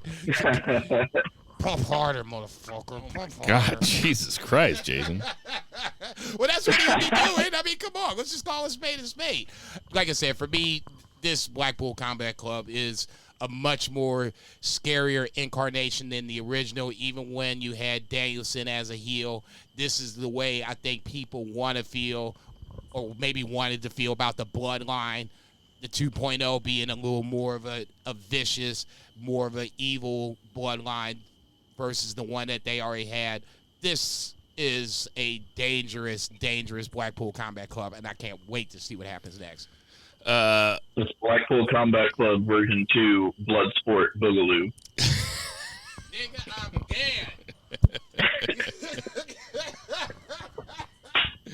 dead. Wheeler Yuta cuts a promo next. Wheeler Yuta's back there with Alex Marvez. He doesn't know what day it is. The guy's all fucked up. He's really going through it. Look like he was going through a bender if you didn't know any better. Yeah, he hasn't been taking his Ritalin. And Hook takes out a jobber. Roddy Strong sits in commentary and tries to get Hook to pay attention to him because Roddy Strong is the next contender for the FTW Championship. Zach, where are you at on this? The match itself, I'm fine. I don't think that the FTW title should be the catalyst for the feud or whatever. Because, or anything. I mean, why would anybody want that?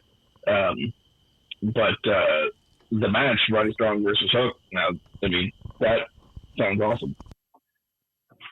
Yeah, I mean, I guess, I don't know. The FTW title is just, and somebody said this on Twitter, so I can't take credit for it, but I think we all kind of said it in some form or fashion. Unfortunately, this just feels like an albatross to Hook and any sort of progression that he has as a wrestler, as a character. I mean, they introduced it as a title that, doesn't mean anything. It's just, a piece of, hardware or whatever. And, depending on who you ask on this podcast, what title truly mean, for me, it actually kind of means something. I feel, I'm nostalgic when it comes to that shit. For Three Beer, it's just it's a prop ultimately, and I get that too. The FTW title is more so it's less than a prop. You know what I'm saying? Why should I care about who wrestles Hook or why Hook wants this title back? It needs to be more. The focus needs to be more about Hook and progressing him up the ladder. He should be one of the guys that should be challenging Jack Perry versus defending the FTW title. I mean, am I wrong? Make it make sense. Three Beer, am I wrong? No. I mean, ready for the FTW title to go. Like, it'd be nice if he just, in storyline, put it behind him and was where he, retired the belt, that his dad created. I don't know, to perpetuate it just seems nonsense. Nobody cares about it. It was funny at the All-In press conference watching Tony Khan, defend it. Somebody whenever Hook was there, they asked Hook, they said basically you brought this title in as a joke, and Tony Khan got super defensive and starts running through the prestigious lineage of the FTW title, which is Taz, Brian Cage, Ricky Starks, Hook, it's only 8 people, but it was really funny him trying to justify everything. It's just nobody cares, and a prop doesn't work if nobody cares about it. I couldn't agree more, unfortunately. Like I said, for me, this is not doing anything for Hook. I just wish – I'm not even a real big Hook fan. I just, obviously there's plans for Hook, and they're, at some point, they'll get him on track. But just right now, it's just watching – you ever see a car stuck in the mud and, no matter what they do – they just can't get out the mud, and then you got to call AAA to get the shit out. Man, Hook is just stuck. You still talking about Hook? Yeah, we just finished it up. I'm impressed, man, because I went inside to talk to the wife for a second and take a piss, and I was like, if I go outside and they're still talking about Hook, that's some professional bullshit. There you go. Private Party cuts a backstage promo. I got to admit, I'm a 44-year-old white dude. Didn't understand a lot of it.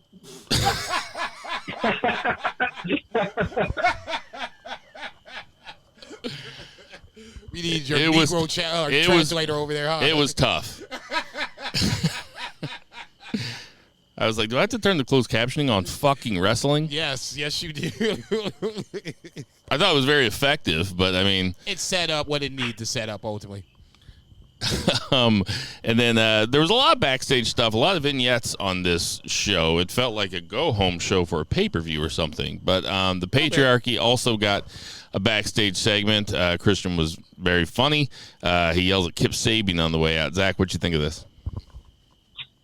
Yeah, he's always good, and him having that contract, he's the perfect guy to have it.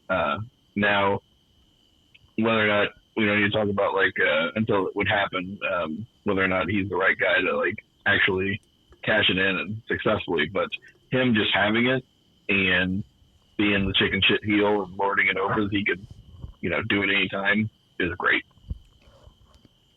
No, I was just thinking about the end of it where he was threatening Kip Sabian, and he's like, basically, doing the Christian routine. I'll bury you next to your father. Blah blah blah. I was watching it. Of course, I popped when he said that shit because it's just classic Christian, especially in AEW. If they do in storyline, if they did like a who shot Christian, man, there'd be so many motherfuckers that would be like suspects. It wouldn't even make sense. That's how good Christian is as a heel. You know what I'm saying? Every motherfucker that he crosses paths with, he buries them in some form or fashion on the mic. Kind of love that idea. Oh, dude, it needs to happen at some point. I mean, you would be like, well, damn, who went after Christian? Have him get shot, too.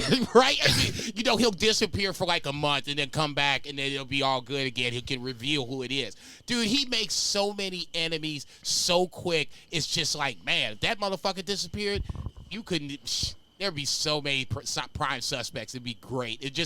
I just kind of threw that out there because I was thinking about it this morning. And have it be Nick Wayne. Nigga, don't even start that shit. That would be, see?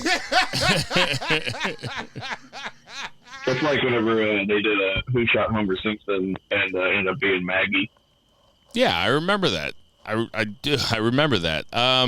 Yeah, give us the pencil. Let's book this shit. Okay. Up next, we had Mariah May and Serena Deeb versus Queen Abinata and Yuka Sakazaki. I did not write down who won this, and I don't remember.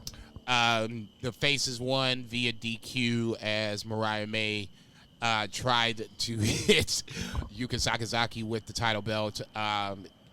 Ultimately, that's how it fell down. I guess the story of the match, at least for me, is the friction between the heels, Mariah May being about self, ultimately building towards I'm assuming, a match versus Mina Shirakawa. Zach? Yeah, Yuka Sakazaki is going to be a roadblock onto that. That's the match I'll probably see at Wrestle Dream is Mina versus Mariah, and then Tony will be waiting in the wings. She'll probably get a return at that show. I mean, they should really run this, Mariah. I mean, like I said earlier, I'm a 44-year-old white man. If they start running this vignette all the time or commercials about Mariah May and Yuka Sakazaki, and it shows them kissing in the middle of the ring and stuff, those two chicks, you don't think they're going to get some more eyeballs on the fucking product? Jesus Christ. You meant Mina, but yeah, I know what you What'd I say? I say Sakazaki? Yeah, I meant Mina. Sorry. The Japanese women. Sorry. Oh, stop, dude. Not having a good night. Come on, man. Keeping it real. Come on, man. Let that man live, man. Can't understand the blacks. Likes lesbian porn. Gets his Asians mixed up. Stereotype check marks. Check, and check. Jesus Christ. It was funny because I saw an interview with Mariah, and they were asking about her kissing Mina, and was even hotter. She was just like, she's like, I wasn't doing that for like the male gaze or to like get like a cheap pop. She's like, that's just what Mina and me do. And I was like, oh my God. All right. That's enough. We got to move on. Yeah. So we got the Nigel vignette that I talked about earlier. And then Blackpool Combat Club come out to Moxley's music, and Private Party jumps them, or, well, whatever. They start fighting. And Blackpool Combat Club kicks the shit out of them. Blackpool Combat Club. I got to say, I was a little disappointed that we weren't getting a Moxley promo here. I wanted to see the Moxley promo. Moxley grabs the mic and says, because you guys, he goes, you guys have been in AEW since the beginning and you're still in the exact same spot. It's like, Moxley, if that's your criteria, you got a bunch of guys to go after.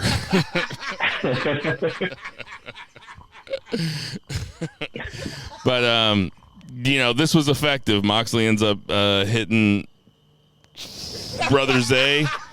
Brother Zay with the when he hesitated, I didn't even go lie. I'm like, man, he gonna mix up the black guys. I only said Brother Zay because I can't remember the other one's name. Mina Shirakawa. I don't even drink anymore. This was an effective segment. Darby comes out, talks about how he's going to beat Jon Moxley next week. Zach, what do you think? Brutal. It looked brutal. They sold it really well. Everybody did a really great job with this.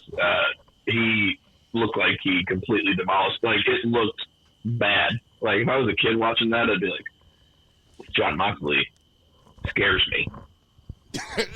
You ain't lying. He's a scary dude. But, this angle is fine. Like, I'm cool with this. If this is the Blackpool Combat Club's, if this is their goal, then that's fine with me for a while before they start getting into something meaningful.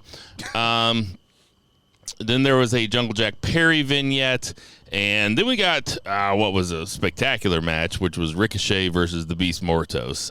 Jason, what do you think about this match? No, it's everything I thought it would be, and then some. It's a good use for Ricochet. It's a good opponent for Ricochet, somebody that can keep up with him in the ring. Mortis was somebody that was in TNA for a while. I never understood why he didn't get traction there. At least he's getting some traction here, maybe dropping wins and losses here and there, but you also always see him on TV, at least fairly recently. So, yeah, this was a good use for both guys. This is probably one of my favorite matches of the night if it wasn't for the main event. Ricochet getting the dub obviously was the way to go, obviously setting up a title match for, I guess it's 2 weeks from now against Will Ospreay. We can talk about that. But no, this was good. I thought both guys got a little shine where they both could use it. Zach. Yeah, super fun. I mean, this is one of those things that is just a no-brainer, like, booking decision. Like, as far as, I'd like to see Beast Mortos be, getting some more wins just to kind of make him a little bit more credible. But he's not going to beat Ricochet, but putting these two together and, striking while the iron's hot on both of them because they're both over and to different degrees and for different reasons. Fantastic. Well done. Backstage, we get Ricochet and Ospreay talking to each other. They're going to have a match. It's going to be on television, I'm pretty sure. Yeah, I thought I was going to get that at Wrestle Dream, but I guess I have to wait. Unless they do something where is like the second match is the Wrestle Dream. That'd be cool. But you're definitely going to get an Ospreay match. So, yeah. But yeah, that's going to be fucking awesome. They're going to pull out all the stops. They're going to put on a fireworks show. So I'll be watching that intently. Yep. Hangman Adam Page. So this is what I said earlier. Zach, you weren't on yet, but I feel like. So Jason and I were saying if the Beefers were today, the two feuds of the year in front would be Hangman versus Swerve and Drew versus Punk. So which one do you have in the lead, Zach? I gotta say, and I'm not being an AEW sexual, I gotta say, and I don't know, I'd have to look back for what happened this year because in my head I'm wrapping up all of the history that Page and Swerve have had. So that's kind of why I was leaning that direction. But if I looked at it, in a calendar year, I might have a different opinion. But that feud has gone on so long, and it's still, even after the crazy, insane match that they had and the build and the amazing lead up to it, it still feels hotter than it's ever been. Like, I still want another match. And that should have been the blow off to end all blow offs, Page finally got a win, albeit unsanctioned after losing to Swerve 3 times in a row and all the home violations and stuff. I think Punk and Drew has been great from a weekly episodic television standpoint on the mic. But the matches themselves, I don't say they leave something to be desired, but they aren't nearly as good as Swerve and Hangman. They're not. Neither of them could light a candle to any of the 4 matches that Swerve and Hangman have had. They've all been classics. So, yeah. Anyway, I'll stop talking. So you're going Hangman Swerve? Yeah, gut reaction. Yeah, like I said, I have to look at like a calendar year, but overall, they're all doing fantastic work. They're all doing the work of their careers. You know, I don't know. I missed a lot of Punk's career, but the best work Drew's ever done. This is some of the best work Hangman's ever done. His stuff, his AEW, his title run leading up to Kenny and all that. I still think that's like the pinnacle of AEW overall was that story, the tag run leading to the breakup, leading to him beating Kenny, who was a belt collector. Yeah, so like I have, I think that I kind of turned a corner on Hangman this week because I think Zach just kind of said it better than he was saying what I was thinking, but like he said it better because I kind of want another match too. And if you ask me in kayfabe if I think which one of these guys or which one of these feuds seems like the guys hate each other more, I would say Hangman and Swerve. Zach makes a very compelling argument for the beefer going to Hangman and Swerve. Compelling enough to where when you don't hear me say anything and I'm just sitting here silent, he makes a great argument. So I'm not saying I'm changing my mind. I definitely hear what you guys are saying. I'm still not saying it to be a contrarian. Like I said, for me, I'm invested in Drew and Punk just a smidge more. I thought, and this is maybe just naive of myself, that this was the end of Swerve and Hangman for a while. We haven't seen Swerve for a while. I was hoping maybe this would be the end, but it probably isn't. So we'll probably sneak one more match in. I'll tell you what's fun about Hangman's character right now, and maybe this is why it turned a corner as I sit here pondering it, is that he still seems as mad as he was before, even though he's vanquished his enemy. Yep. Like his anger has not subsided in his character. Getting ready to turn on Tony Schiavone. Well, that would have turned him babyface for me because Tony Schiavone, Tony Schiavone talking about how this is the greatest match ever and this is the greatest night ever and all the superlatives that he throws around. It's really grating on me. He's been doing that for 30 plus years. That's just his style. I know. It is grating on me. But anyway, Jeff Jarrett comes out the ageless one. Real quick before you get to Jeff Jarrett, who I think people forget is a legit legend. He gets a lot of good pops these days. He's awesome. But what do you guys think about this? Another match that ends in mutual respect, which leads to the super tag team of Swerve and our cowboy shit. Okay, first and foremost, that's going to have to be right up there in one of the worst days we've had in BFR history. Man, if that was their name, that would be one of the best ones. Oh, stop. No. Swerving our cowboy shit. Versus the Outrunners for the AEW tag team title. I'm dead right now. Wembley.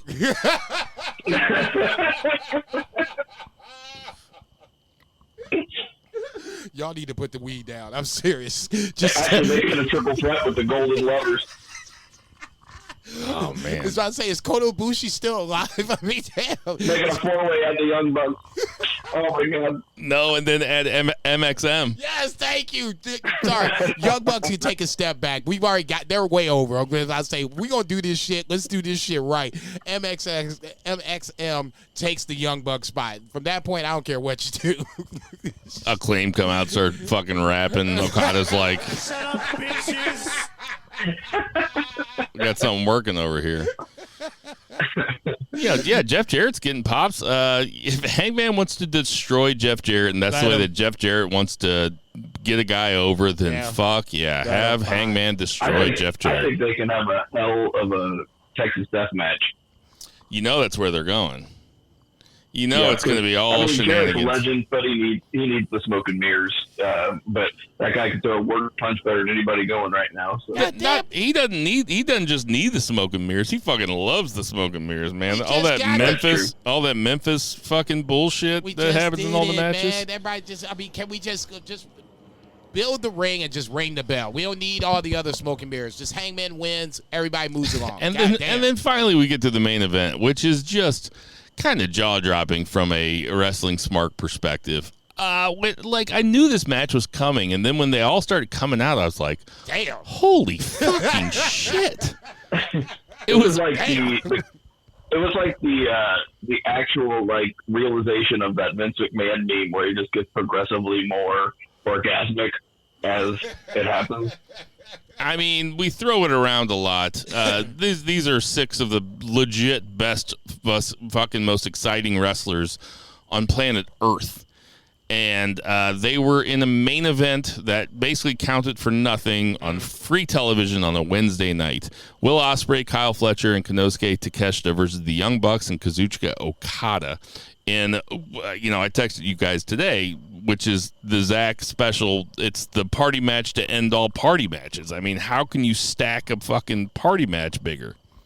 I don't know if you could. Honestly, I was with you when they started come out one by one. I'm just like, Jesus Christ, this fucking roster is just stacked. I mean, the depth of it, I guess that's, if you want to call it stacked, fine. It does have its top names, but then even past that, there's guys that, Kyle Fletcher, God bless him, right place, right time. The finish that was an ode to Aussie Open. He had a really impressive showing, though. He was fucking great. Yeah, having him get the pin was, a nice little spot. Nice little tip to hat, like I said, to Aussie Open for the finish of the match. That was their old finisher. I'm not sure if Mark Davis isn't going to come back, if he ever comes back. If it's not, he's in a tag team with Tucker somewhere. Stop, motherfucker. You ain't shit. Brutal. Giovanni Vinci on the outside. Man, come on, man. We supposed to keep law and order. You over here throwing gasoline on the fire. I think 2 things to take away from the shit. Number one, obviously, Kyle Fletcher pinning the Young Bucks was a nice little visual to build to their match. But the other thing, obviously, number 2, the queer friction between Konosuke Takeshita and Will Ospreay. I'm not sure 100% if Ospreay beats Ricochet. I would assume that he does. If so, he does. Man, if I can't get Takeshita and Okada, then I need Takeshita and Ospreay. I think it would be. I would be cool with Ricochet going over Ospreay. I would be cool with that too. But I don't see it happening, at least not with some Takeshita interference or something like that. Because he went to shake Takeshita's hand at the end of the match, and Takeshita slapped that motherfucker away. But the match was incredible. Yeah. I mean, I could watch it again right now. I'll just be Bill for 5 seconds. Embarrassment of riches. That is what we had, because, like you said, free TV, just phenomenal. This is one of those things where I hope with this new AEW deal that we're probably going to be talking about next week, we get these episodes on Max to where we can go back and revisit some of this shit occasionally, because we see so much, we're like almost like desensitized to it. I made this joke before, but it's like pro wrestling was like hardcore pornography. The stuff that would get us off would be like illegal dark web stuff, because we're just so desensitized. I mean, really, it is a desensitization. It is, because the wrestling that we get week to week is incredible. And, we said it when AEW started that, this is competition makes everything better. And look where we are today. We called that one. That's the Brodus Clay special. Zach, any more love you want to shed on this party match? It was your special. Any parts that you liked before we move on? I mean, just kind of like like looking at it holistically, everybody is just so good. Like, everybody's like so perfect. I did like that. Like you said, the friction, even though it's Takeshita and Ospreay, we've seen it. It's phenomenal. I'd see it again. I think Takeshita should beat. I was thinking he was going to beat Okada, but him taking that belt off Ospreay would be just his choice. Yes, I really just can't think his praises high enough. Yeah, man, I keep forgetting that Okada has that belt too. That's why I said either or. Let's get to that 3 count. 1, 2, 3. JCB, what's the 3? 3B NXT. Didn't even come with that. That was nice. I gotta give you the high five up top. For those who didn't watch NXT, let's break it down for a little bit. 3B, did you get a chance to watch NXT at all? I did. Look at you. My man's doing his homework. Opens up with Trick and Ethan Page. I'm sorry. I had Adam Page in my mind. Just quick side note, I miss Adam Page, even though Roddy is doing great as the de facto leader of Undisputed Kingdom. It's just not the same without Adam Page. Adam Cole. Adam Cole. Jesus Christ. Okay, see, more so than my Diamond Dallas Page. Too many Adams, too many Pages. A couple Coles and a couple of one hits. I mean, there used to be a wrestler just named Page. What There's only one Glacier, though. There's only one beef. Yes, beef. Trick and Ethan Page open the show for a contract signing that gets distracted by Ethan Page throwing Trick Williams through the table, but gets fast forward to the end where CM Punk calls them both out. Well, actually, Tyrese Halliburton calls them both out to get the contract signed, but is announced that CM Punk will be the guest special referee for their title match. I believe that's in 2 weeks, October 1st in Chicago. That's right. Okay, so CM Punk obviously there to boost the rating, but obviously the bigger story here is the title match, Trick Williams versus Ethan Page. I'm sure we're not going to do an official prediction, so I'll kind of put you guys on the spot now. Who you got? Trick versus Ethan Page. Zach? Yeah. I don't know.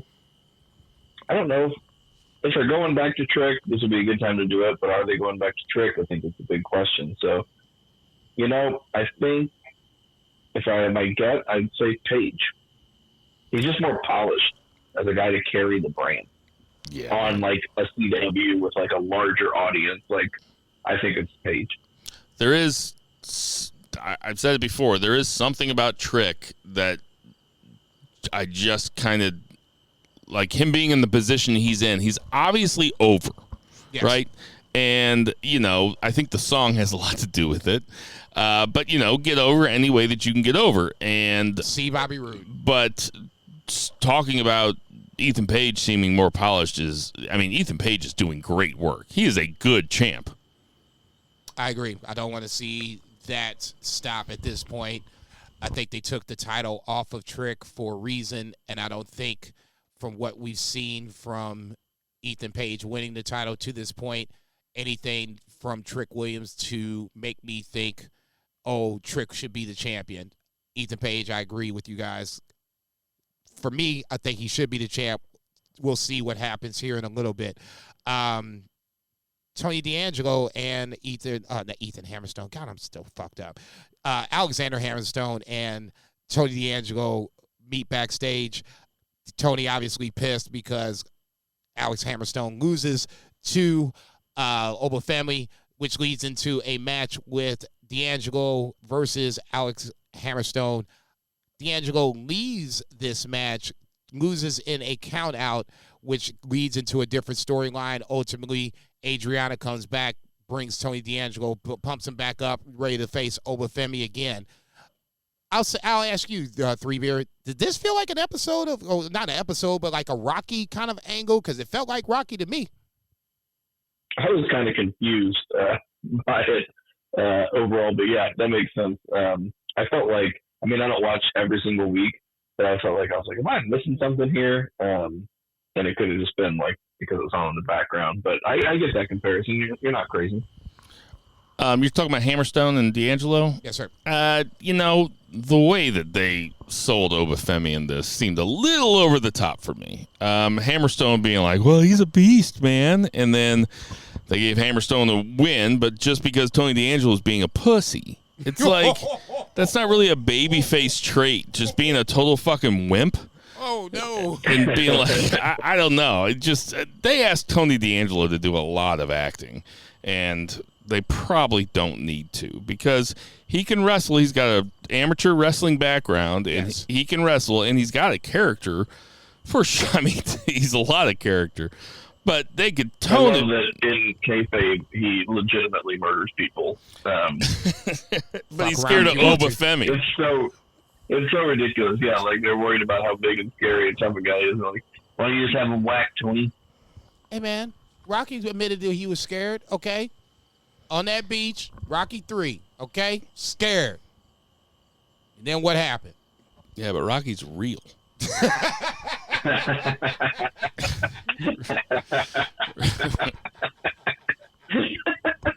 My fault, player.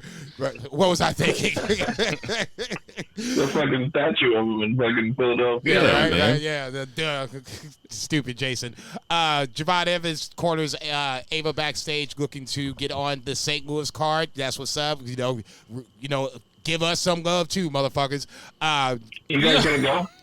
No, it's on Tuesday. I ain't gonna go. Yeah, I'm not gonna go either. I was just thinking about in Rocky IV when the Russians start rooting for Rocky. It's like that is more unbelievable than having to fucking escape the cage through the door for sure.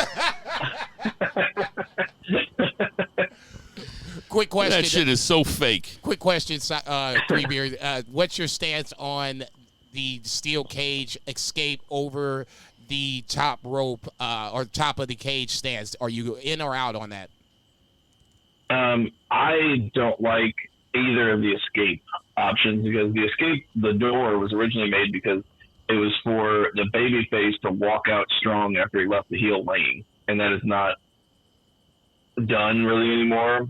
And the escape over the cage is just, I don't know, some good shit. It gets guys to the top of the cage. It's also like, they don't need to be on the top of the cage for me to enjoy the match. The cage should be kind of like Hell in a Cell. It's like you're in here and you're fucking stuck in here, and that's the purpose of the cage. But in every cage match, they inevitably get out and they're fighting on the outside. I fucking hate that trope.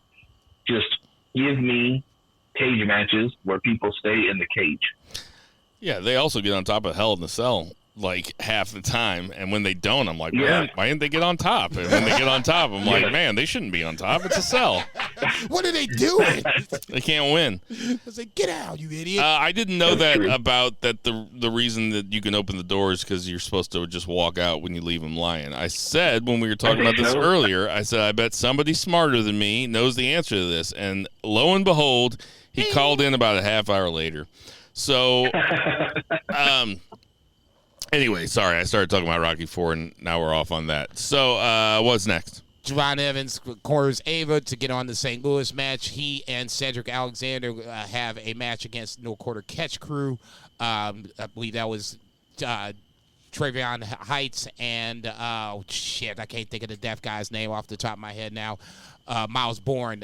They beat No Quarter Catch Crew. They have Miles Bourne and Riley Osborne, which really isn't fair if you're watching. It's kind of because they kind of look alike too. Yes, very much so. But unfortunately, I do get those guys. You could put the two in front of me, and I wouldn't know which one was which. I could tell those guys apart easy.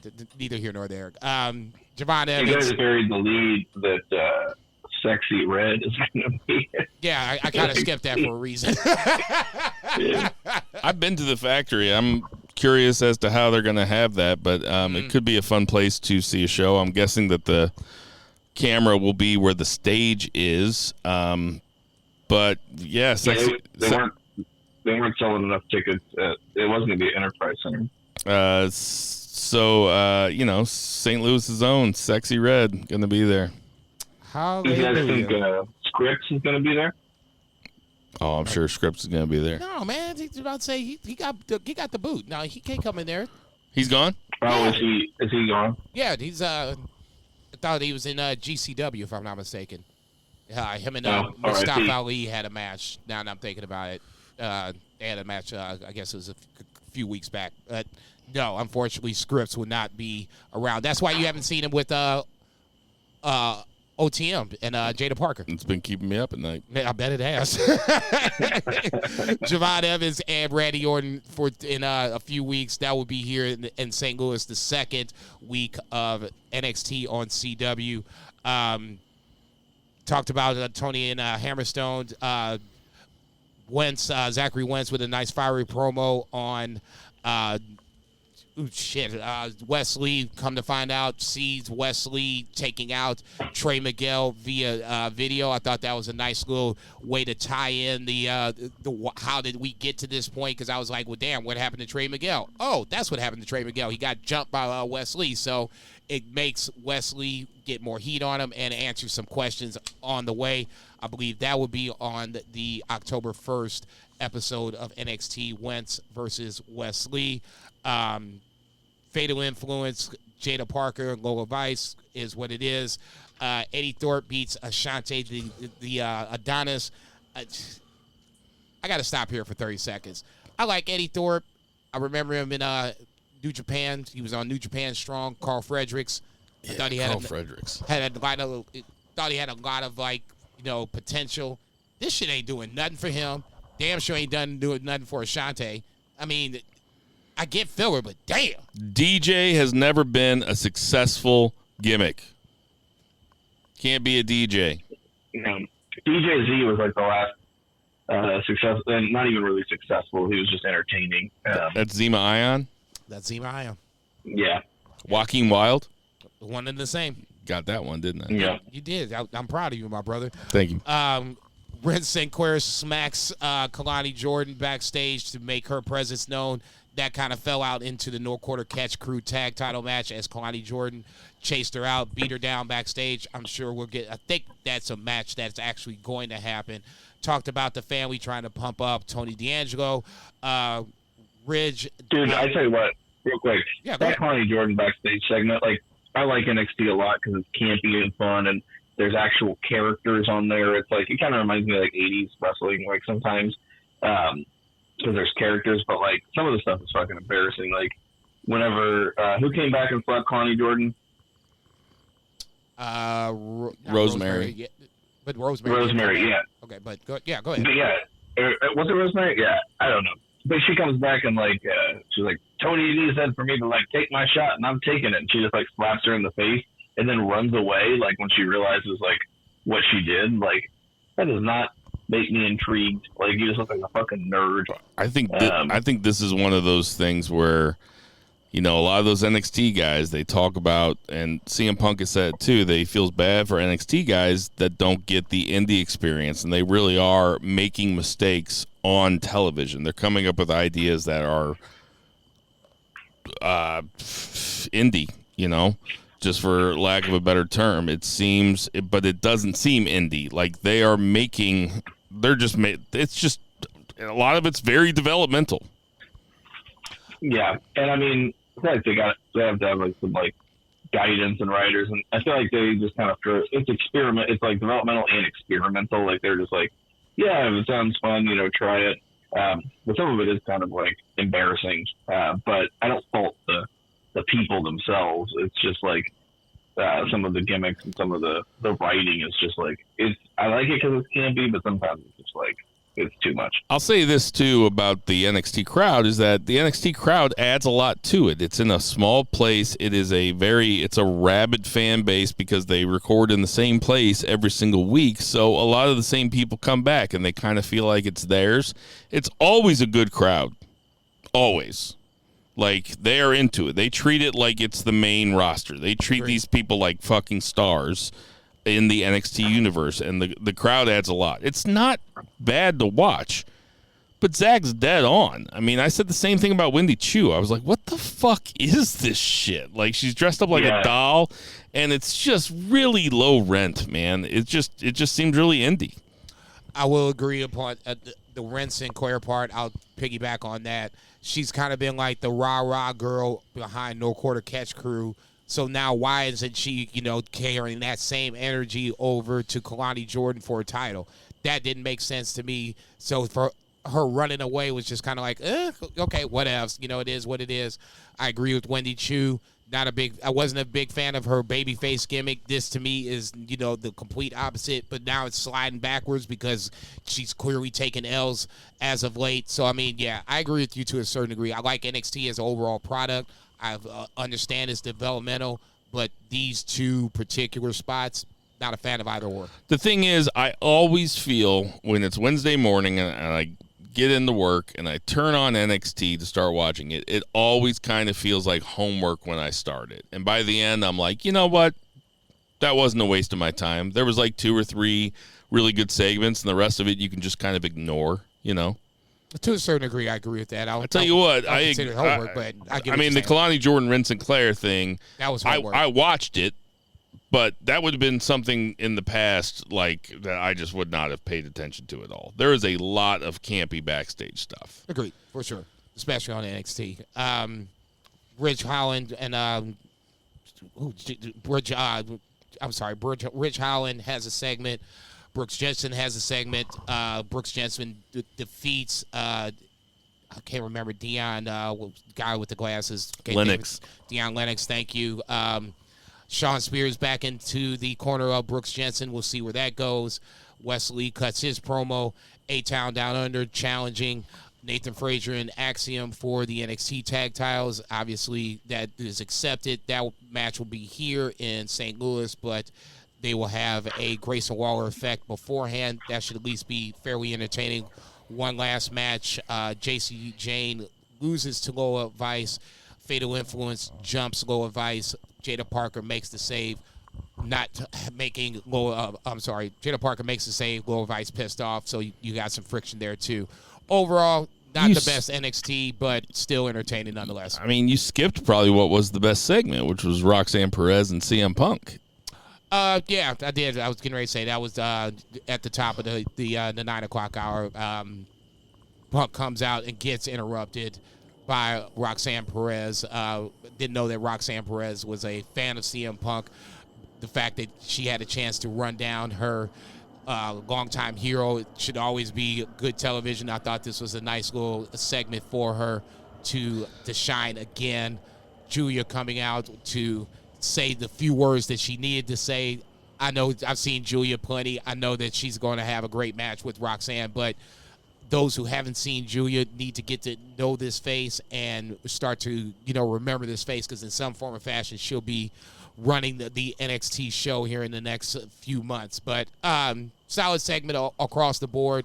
Not a huge Punk fan when it comes to the use of this part. Way more, invested as him being the special guest referee for the title match. Well, Zach, what did you think about the Roxanne Perez segment first? I thought it was really good. And like Jason said, anytime somebody's running down CM Punk, even if he's enjoying it, I'll enjoy it. Tara was actually in the room with me whenever I was watching this. And ever since she found out that I dislike Phil Brooks as a person, she likes to make digs and remind me that she finds him an attractive male human being. Ooh, and that's keeping the spark alive. She was pretty bummed that she missed Raw in Portland this weekend. Said I was running D&D, so I didn't go. But she said she would have gone if she would have known that Punk was going to be there. Listen. But go ahead. Now she's saying she never would have gone. She's in the room right now.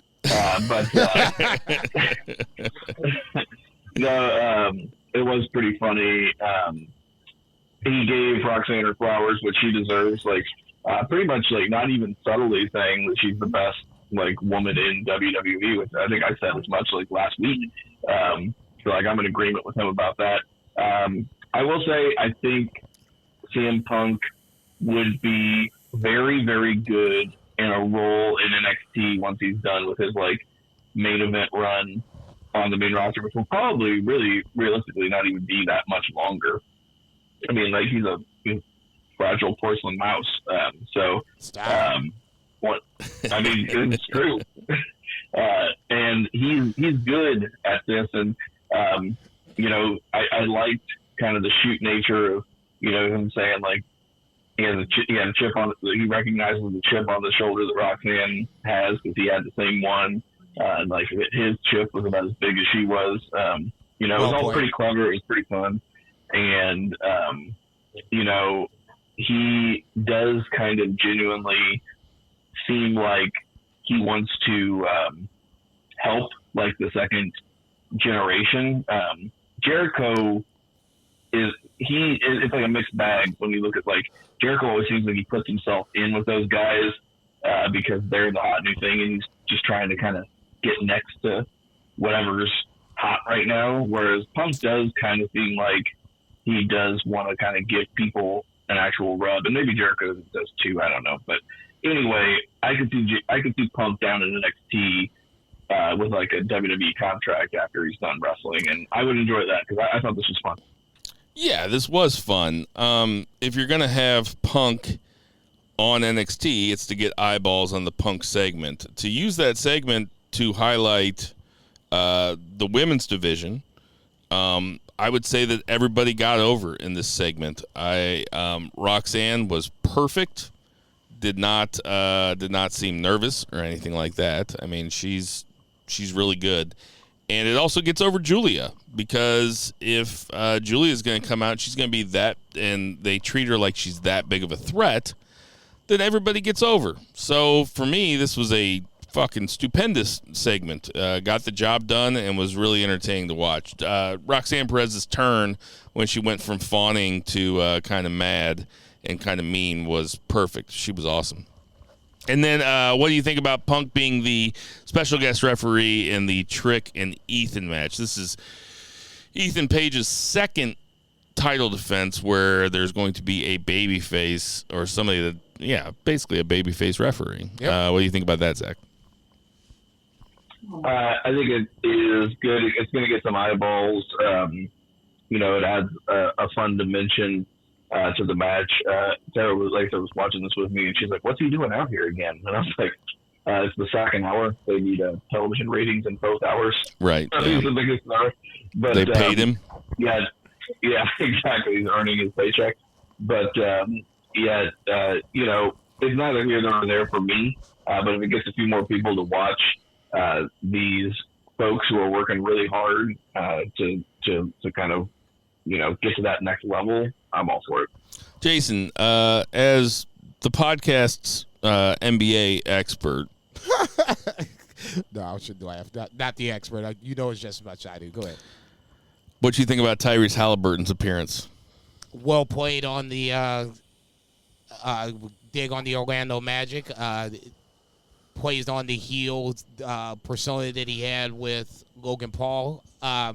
Ethan Page came out and called himself the Celtics. Yeah, I was like, oh, shit. It's like, okay, yeah, I kind of perked up a little bit. I was like, that's another reason. That was perfect for Ethan Page. I mean, from the start when he came out and Trick stuttered before Ethan Page came out, Ethan Page jumped on that like, it was like nobody's business and used that as a part of his segment or whatever the case may be, and cut a little promo, and he used Trick's little, slip up as a part of it.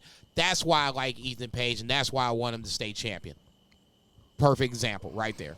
So I guess we'll have predictions on that sometime soon. Jason, you had said you had something for odds and ends. That's going to be our 3 count. No. I was going to say 2, 3. Really, it was more the Roman versus Cody rumored match. That's what I wanted to talk about. We already talked about it. Oh, I gotcha. Anything for odds and ends? I didn't watch TNA. Did anybody watch that Mike Bailey match? I heard that was really good. I have heard that was a really good match. Who was it against? Isn't there a Nemeth? There's a Nemeth Alexander 60-minute match. I watched that. That happened? Yes, it did. It was, Alexander went over? No, Nick Nemeth went over, actually. I thought we had talked about that briefly either last week or 2 weeks ago, if I'm not mistaken. Either way, it was Nick Nemeth. I don't think we talked about that. I thought we talked about it, and somebody made a joke about it. Was it when I was at Gizzard? Yeah. I said something to 3 Beer about it. he said, do I need to watch all of it? I was like, I kind of joked. I was like, no, not really. You could probably jump in halfway through. I think Vice was on that week. Still listening to Nonstop Gizzard. Nonstop Gizzard all the time. Speedball versus... When I have downtime, I turn on YouTube and I find Gizzard vids. This motherfucker. Speedball wrestling, Zachary Wentz. That's the match that's happening. On Impact. So if you didn't get a chance to watch that, go back and check that out.